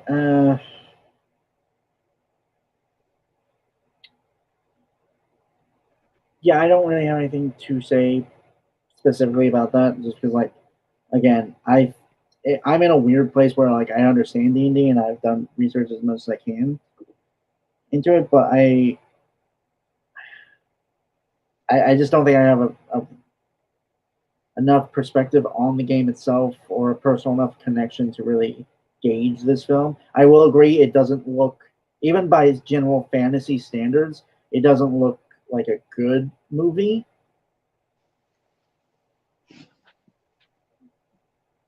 Just based on, like, my knowledge as a writer and stuff. Mm-hmm. But yeah. So next. Yeah. To end on something positive. Yeah. We have 2 trailers that are well, I don't know, because it is almost 11, so I don't. I think the Invincible one will probably go by quick though. Okay. Yeah, so this is the season 2 teaser for Invincible.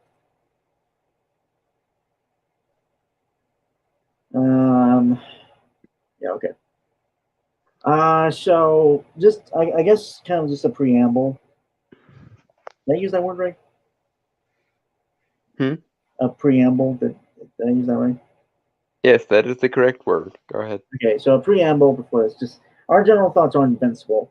Because I've seen some. Well, no, I've read the books, most of them. I haven't been able to like finish the series just because money wise, I can't really buy or I can't find the fucking volumes. Oh, you haven't finished it yet? I didn't know that.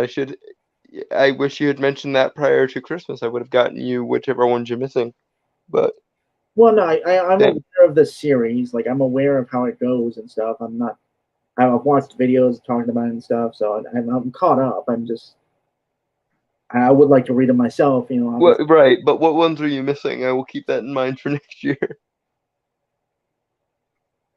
I don't even know at this point. I'd have to go into my file cabinet and look. Okay, well, do that at some point in the not too distant future, and then I will keep that in mind for next year. To be fair, I got an omnibus from the library years ago and read through that. So, Anyway, banana. No, hold on. The preamble, the show, I think is pretty good. I've seen some people have a weird opinion on it, like it's ultra violent, which is kind of the point because when it was, That's the joke. Like that's under that category of yes, well, we know that's the point. I wouldn't say it's either yes, but also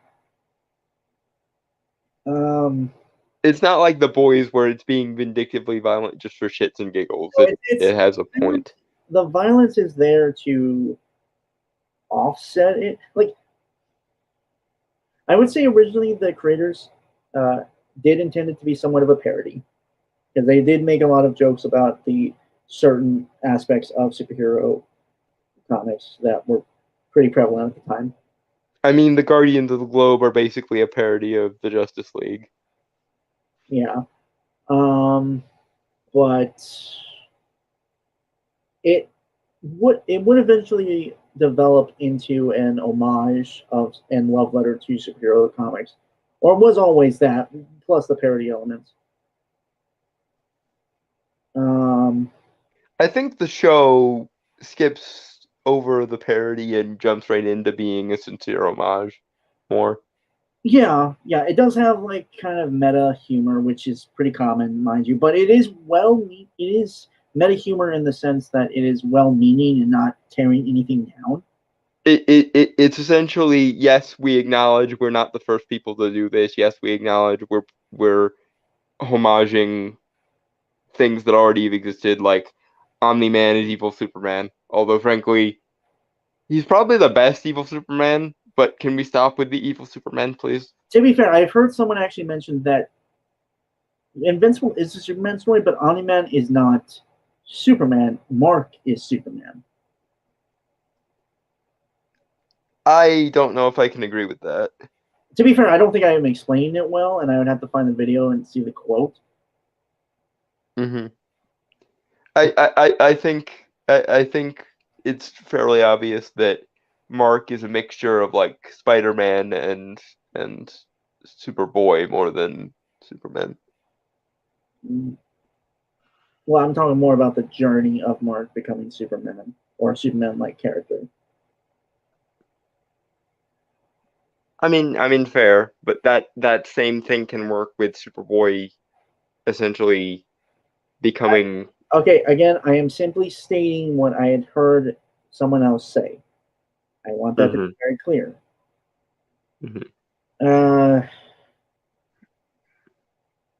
But it is a good show, mainly because it has a lot of heart, and it doesn't really, unlike The Boys, which seems to, I think you've said it many times, Tom, but it seems to hate the genre it's in.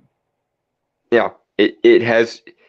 Season 3 was a massive improvement, by the way, of The Boys, in my opinion. Right, but it was actually pretty good. I will not deny that. Granted, as a general rule, The Boys, both the comic and the show, although the show I think to a much lesser degree, seem to hate and have contempt for the superhero genre. Invincible, on the other hand, does not, and is actually a pretty substantive addition to the genre. And in many ways, I think Invincible very much inspired some of what Brainstorm and I are planning on doing with the Lionheart universe. Right.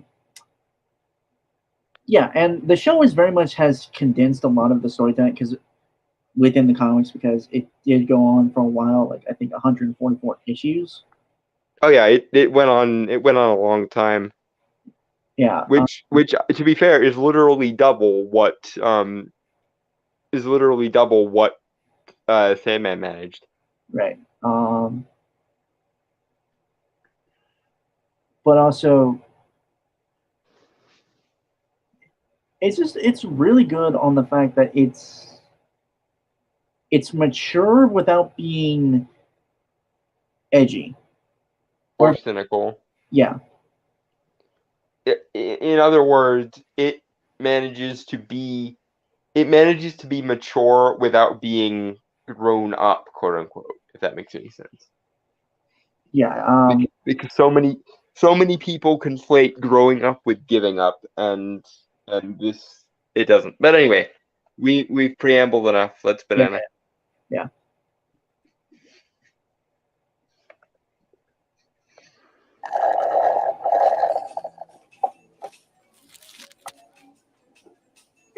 Pretty good. Look at that. Not bad, Mark. You're not just invincible. You're also like Earth's best food cooking man. Pretty impressive. What? Oh, no, I just work here. I don't actually make the food. Next time also, constructive criticism. Okay, so I do want to say this because I'm sure someone would have brought it up, but I mean, I'm sure we all don't like Seth Rogen a lot just because he kind of can come off as a bit of a dick. Yes, I mean, he made Santa Inc. He's not a bad voice actor, especially when it comes to Alan. Like, it honestly feels like a different person talking like this. Mm-hmm. Yeah. But I'm also noticing something.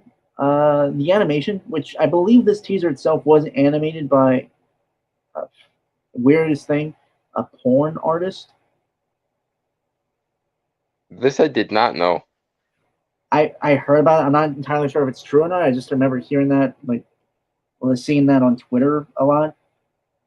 But people mention how like it really is good compared to like other like cartoons. Yeah.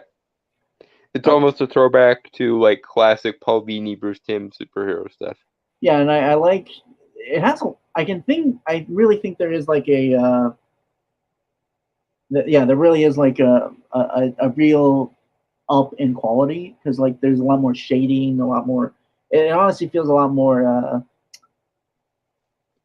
I don't want to say cinematic, but kind of in terms of like the lighting, how the shadows are and stuff. The point being is season 1 was proof of concept, and now that they've seen that it can work, they're willing to throw more money at it. Yeah. It also got the anime style to it a bit. Yeah, kinda. I can kind of see that. Well, but a lot of speaking of it being a throwback to like 90s era Paul Dini, Bruce Timm, for a while all action cartoons had that more serious, more not three-dimensional, but like more actually complicated style. Like, again, think of the DC animated universe, think of Ben 10, think of Generator Rex. They all kind of had that same vibe to them. Yeah. And then, of course, there were cases where they merged the two, like with Glen Arakami's Teen Titans, that literally had anime aspects to it. Anyway. I'm trying to think if I have anything else to say at this moment. I don't think so. But also, I like. Also, it's not desaturated. No, it's very colored. But then again, so was the art, and the person who made the original Invincible is working on this. And unlike most people who claims he's going to improve on the original with this adaptation, he actually seems to be improving it. Yeah, like He seems to have some idea of where it can be improved. yeah. Unlike some people, cough cough, Neil Gaiman. All right. Anyway, shall we? Banana. I don't know. Not put these green things in here. These are gross. Yeah. Hey, so did you ever find Urath? Yeah, of course I found it. Very quickly, very easily. Yellow skies, purple grass, and get this, they have burgers there too, just like these. Who would have guessed, huh? You never found. I like how like a little more fluid the animation seems too. Like it seems a little more less stiff. You know, a little more. Yeah, again, season 1 was proof of concept. Season 2, therefore, gets more budget. Yeah, that's true. That's fair. Also, I love the little character bits here as well. Like Alan, like for character wise, like Alan not liking. No one likes fast food pickles. Yeah, the no pickles joke is a very ironically human aspect. Like show of hands. Like I know you don't eat burgers from like fast food places, but like show of hands. I don't know. Who here likes? Like, show of hands. Who here likes fast food pickles? Because I know I don't. I don't even normally like pickles that much. I do, for some reason, enjoy fried pickles, though. They are usually good. I'm not a big pickles guy myself. Honestly, I prefer to eat things plain as much as possible. So. Mm-hmm. Anyway, banana. Yeah. Also, Stephen Ewan, voice of Mark, always great. I've only really seen him in this, so I can't comment one way or the other. Well, he voiced a major character in Voltron Legendary Defender. Never saw it.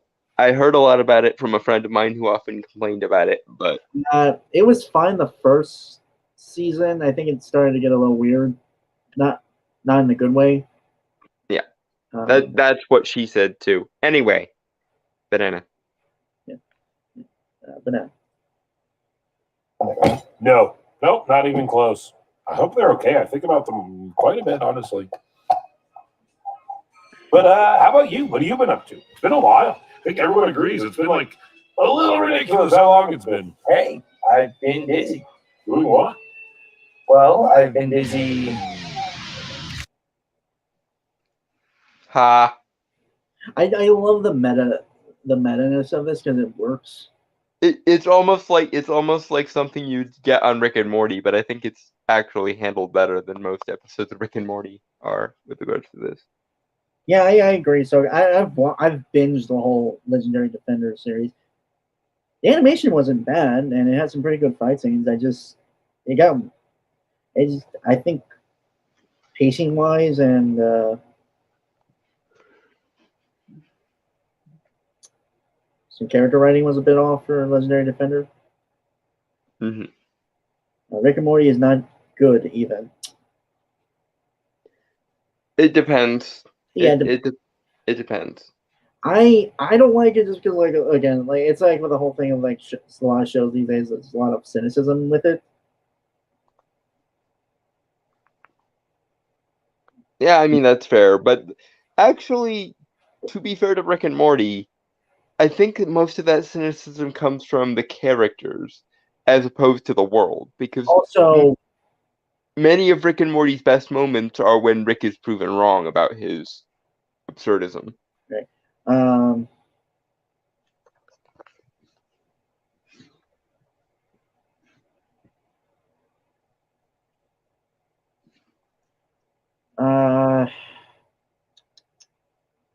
What was I?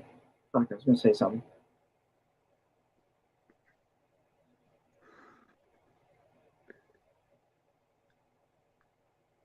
Oh yeah, I also despise the characters of Rick and Morty. I despise Rick and I despise Jerry. Everyone else is mostly fine. I really like Beth. Beth is an interesting character. She's a bitch. I mean, yeah, but who isn't? Yeah, I don't like any of them because they're just fucking assholes that act like they're good people. That's my issue. I don't think they do. I think they just act like people. I don't even think they would, for the most part, espouse that they're good people. Anyway. Beth might have before ABC's of Beth, but after ABC's of Beth, she kind of mellowed out and got the fuck over herself quite a lot. Anyway,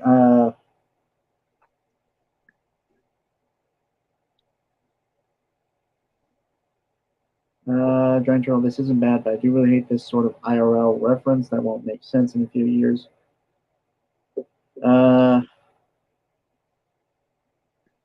Well, it's not going to be in the show. They made this specifically to teaser it, so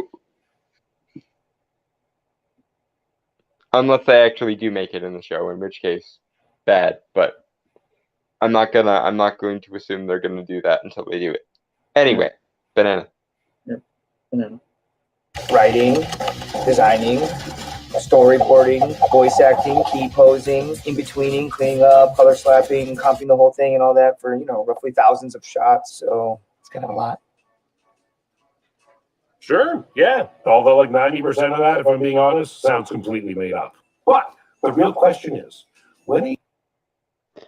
Okay, this is where I'm gonna be a bit of an asshole, like usual, because I get the joke they're doing. The joke they're doing is it's Stephen Young talking, not Mark talking. But if Mark was to actually say that, my response would be, "Bitch, you have super speed." I mean, that doesn't really equate to much, to be fair. Because, I mean, look at the Flash. He's always late. Not my point. My point is that 90% of that list, if you had super speed, could be done in a matter of weeks, where it would normally take an average human speed moving person months and months. So I get the joke they're doing. The joke they're doing is Stephen Young is talking, not Mark Grayson. But if Mark Grayson was to actually use this as an excuse, my response would be, "Bitch, you have super speed." Fair enough. I'm just saying. The Flash being late is an out of universe joke. It doesn't really make much sense in universe. Sorry, I think my mind's kind of starting to tune out a bit. I've been up for a while. Also, I'm just always tired now, I guess. Anyway, Banana. Yeah. Yep. He's going back out there. The world needs more Invincible. Oh, it's coming, okay? Hey! Yeah, I know, but like a specific date would be nice. Okay, fine. The world will get more Invincible in late 2023. All right, okay, I'll take it. Late 2023. Yeah. I mean, when was the first season released? Like 2019 or something? Or 2020? I think it was 2019 because it was before pandemic times ruined everything. I think. Huh. I think it was late 2019, but I do vaguely remember it happening before the Coof. It was either very late 2019 or very early 2020. I don't remember. Okay, Ahsoka is saying 2019. Okay. Okay. Huzzah. Okay, Thank you for the confirmation, Ahsoka. Thank you. To be fair, I would prefer they take their time, Make sure it's good, do it right the first time rather than trying to make excuses for it later. Yeah, so I can appreciate them taking their time. I mean, it's kind of a bitch waiting, honestly. Like, it can grind on you a bit. I mean, to be fair, there was like a year where almost no one could actually work, although by the same token of, what I said earlier of Mark having super speed, so it should take him less time. When we were all locked down during COVID, most people were locked down at home and working from home. Mm-hmm. And animation is definitely something you could mostly do working from home. Yeah, that's fair. I'm just saying, I'm just saying, like, it took like 3 years. Yeah, I get it. You might as well knock a year off of that because COVID. So that's fair. Like, yeah, I'm just again, because I have heard stories like specifically with a certain property that I'm a big fan of, have pushed their animators to like the absolute brink of madness and shit, with like horrible conditions and shit like that, for a yearly release. And most of the time, a lot of the production and a lot of how the show looks like crap. And I don't want to like start. Yeah. So. Okay, especially because Invincible ended in like very early 2021. Okay. But yeah, I was just it's cool. I'm cool with presumably they had to wait a couple of months to get a season 2 greenlit. Yeah.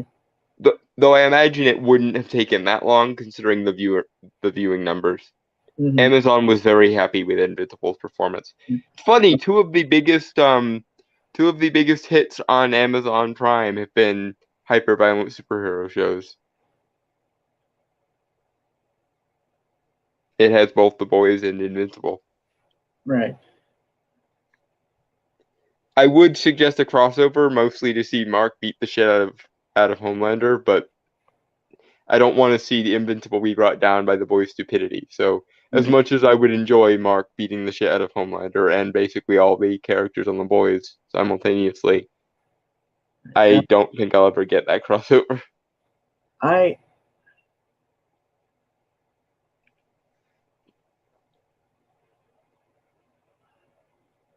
don't know. I mean, I could kind of understand the hyper-violent thing with The Boys. Invincible to a lesser extent because like it's not always like what The Boys do, which is very gratuitous and stuff. No, but I mean, when Invincible has most dangerous or most interesting man in the world syndrome, where they don't always do hyperviolence, but when they do, right? I mean, remember when Mark was curb stomped against the side of a train while Omni-Man and he were fighting? Oh no, he wasn't curb stomped. He was literally put in front of the train so he could bulldoze through a bunch of people. Remember? But my the thing The Boys what was I? Fuck. The Boys has like that hyper violence, gratuitous nature to it every episode. The thing with Invincible is when it does that kind of violence, it does have a purpose. That's kind of that's where I just draw the distinction and where I have issue when people kind of try to being like hyper. And again, The Boys is getting better on this front because season 3 was a massive improvement over the first 2 seasons. I still think it's an edgy thing. No, it's still edgy and cynical, and Eric Kripke is not helping. But even the show is worlds less cynical and less annoying than the comic. Right, that's fair. For as bad as it is, it's still a massive improvement over the comic it's based on. Right. Sorry, I am. Yeah, I'm in. Yeah, banana. Yeah.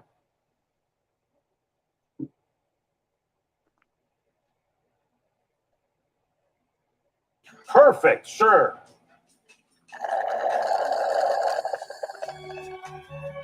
So 2023, is that like one of your years? You know, our planets, they all have different systems of keeping track of time. Like, they go around their stars at different speeds, but the way you said that number makes it sound soon. Is it soon? I really want it to be soon. I mean, it is January, so it's not as soon as I would like. I would hope for like around April 2023, but like Alan, I will take it. Right. I think that's where we should call it because you're about ready to fall asleep. You're not entirely wrong, actually. Late 2023 usually means October. Yeah. I hope there are more supernaturally based episodes then to coincide with Halloween. Also, wouldn't mind seeing Damien Darkblood again. He was banished to hell, remember? Yeah, I know, but that doesn't mean he can't come back. This is comics we're talking about. Right, fair enough. And that which can be banished to a place can be summoned back from said place. So that is what Bleach said. So the comic game says,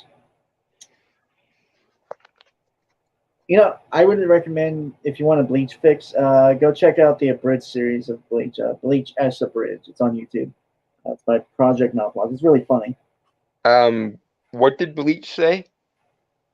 It's okay. I didn't get the context of when you posted that. So only like 9 months, and then that is what Bleach said. So context-wise, I think that's what they mean. Okay. In any case, we should call it so. Outro. Yeah. So with that, folks, I want to say goodbye, adios, aloha, auf Wiedersehen, sayonara, peace, cheers, and fuck off. And next month we will be focusing on Valentine's Day stuff.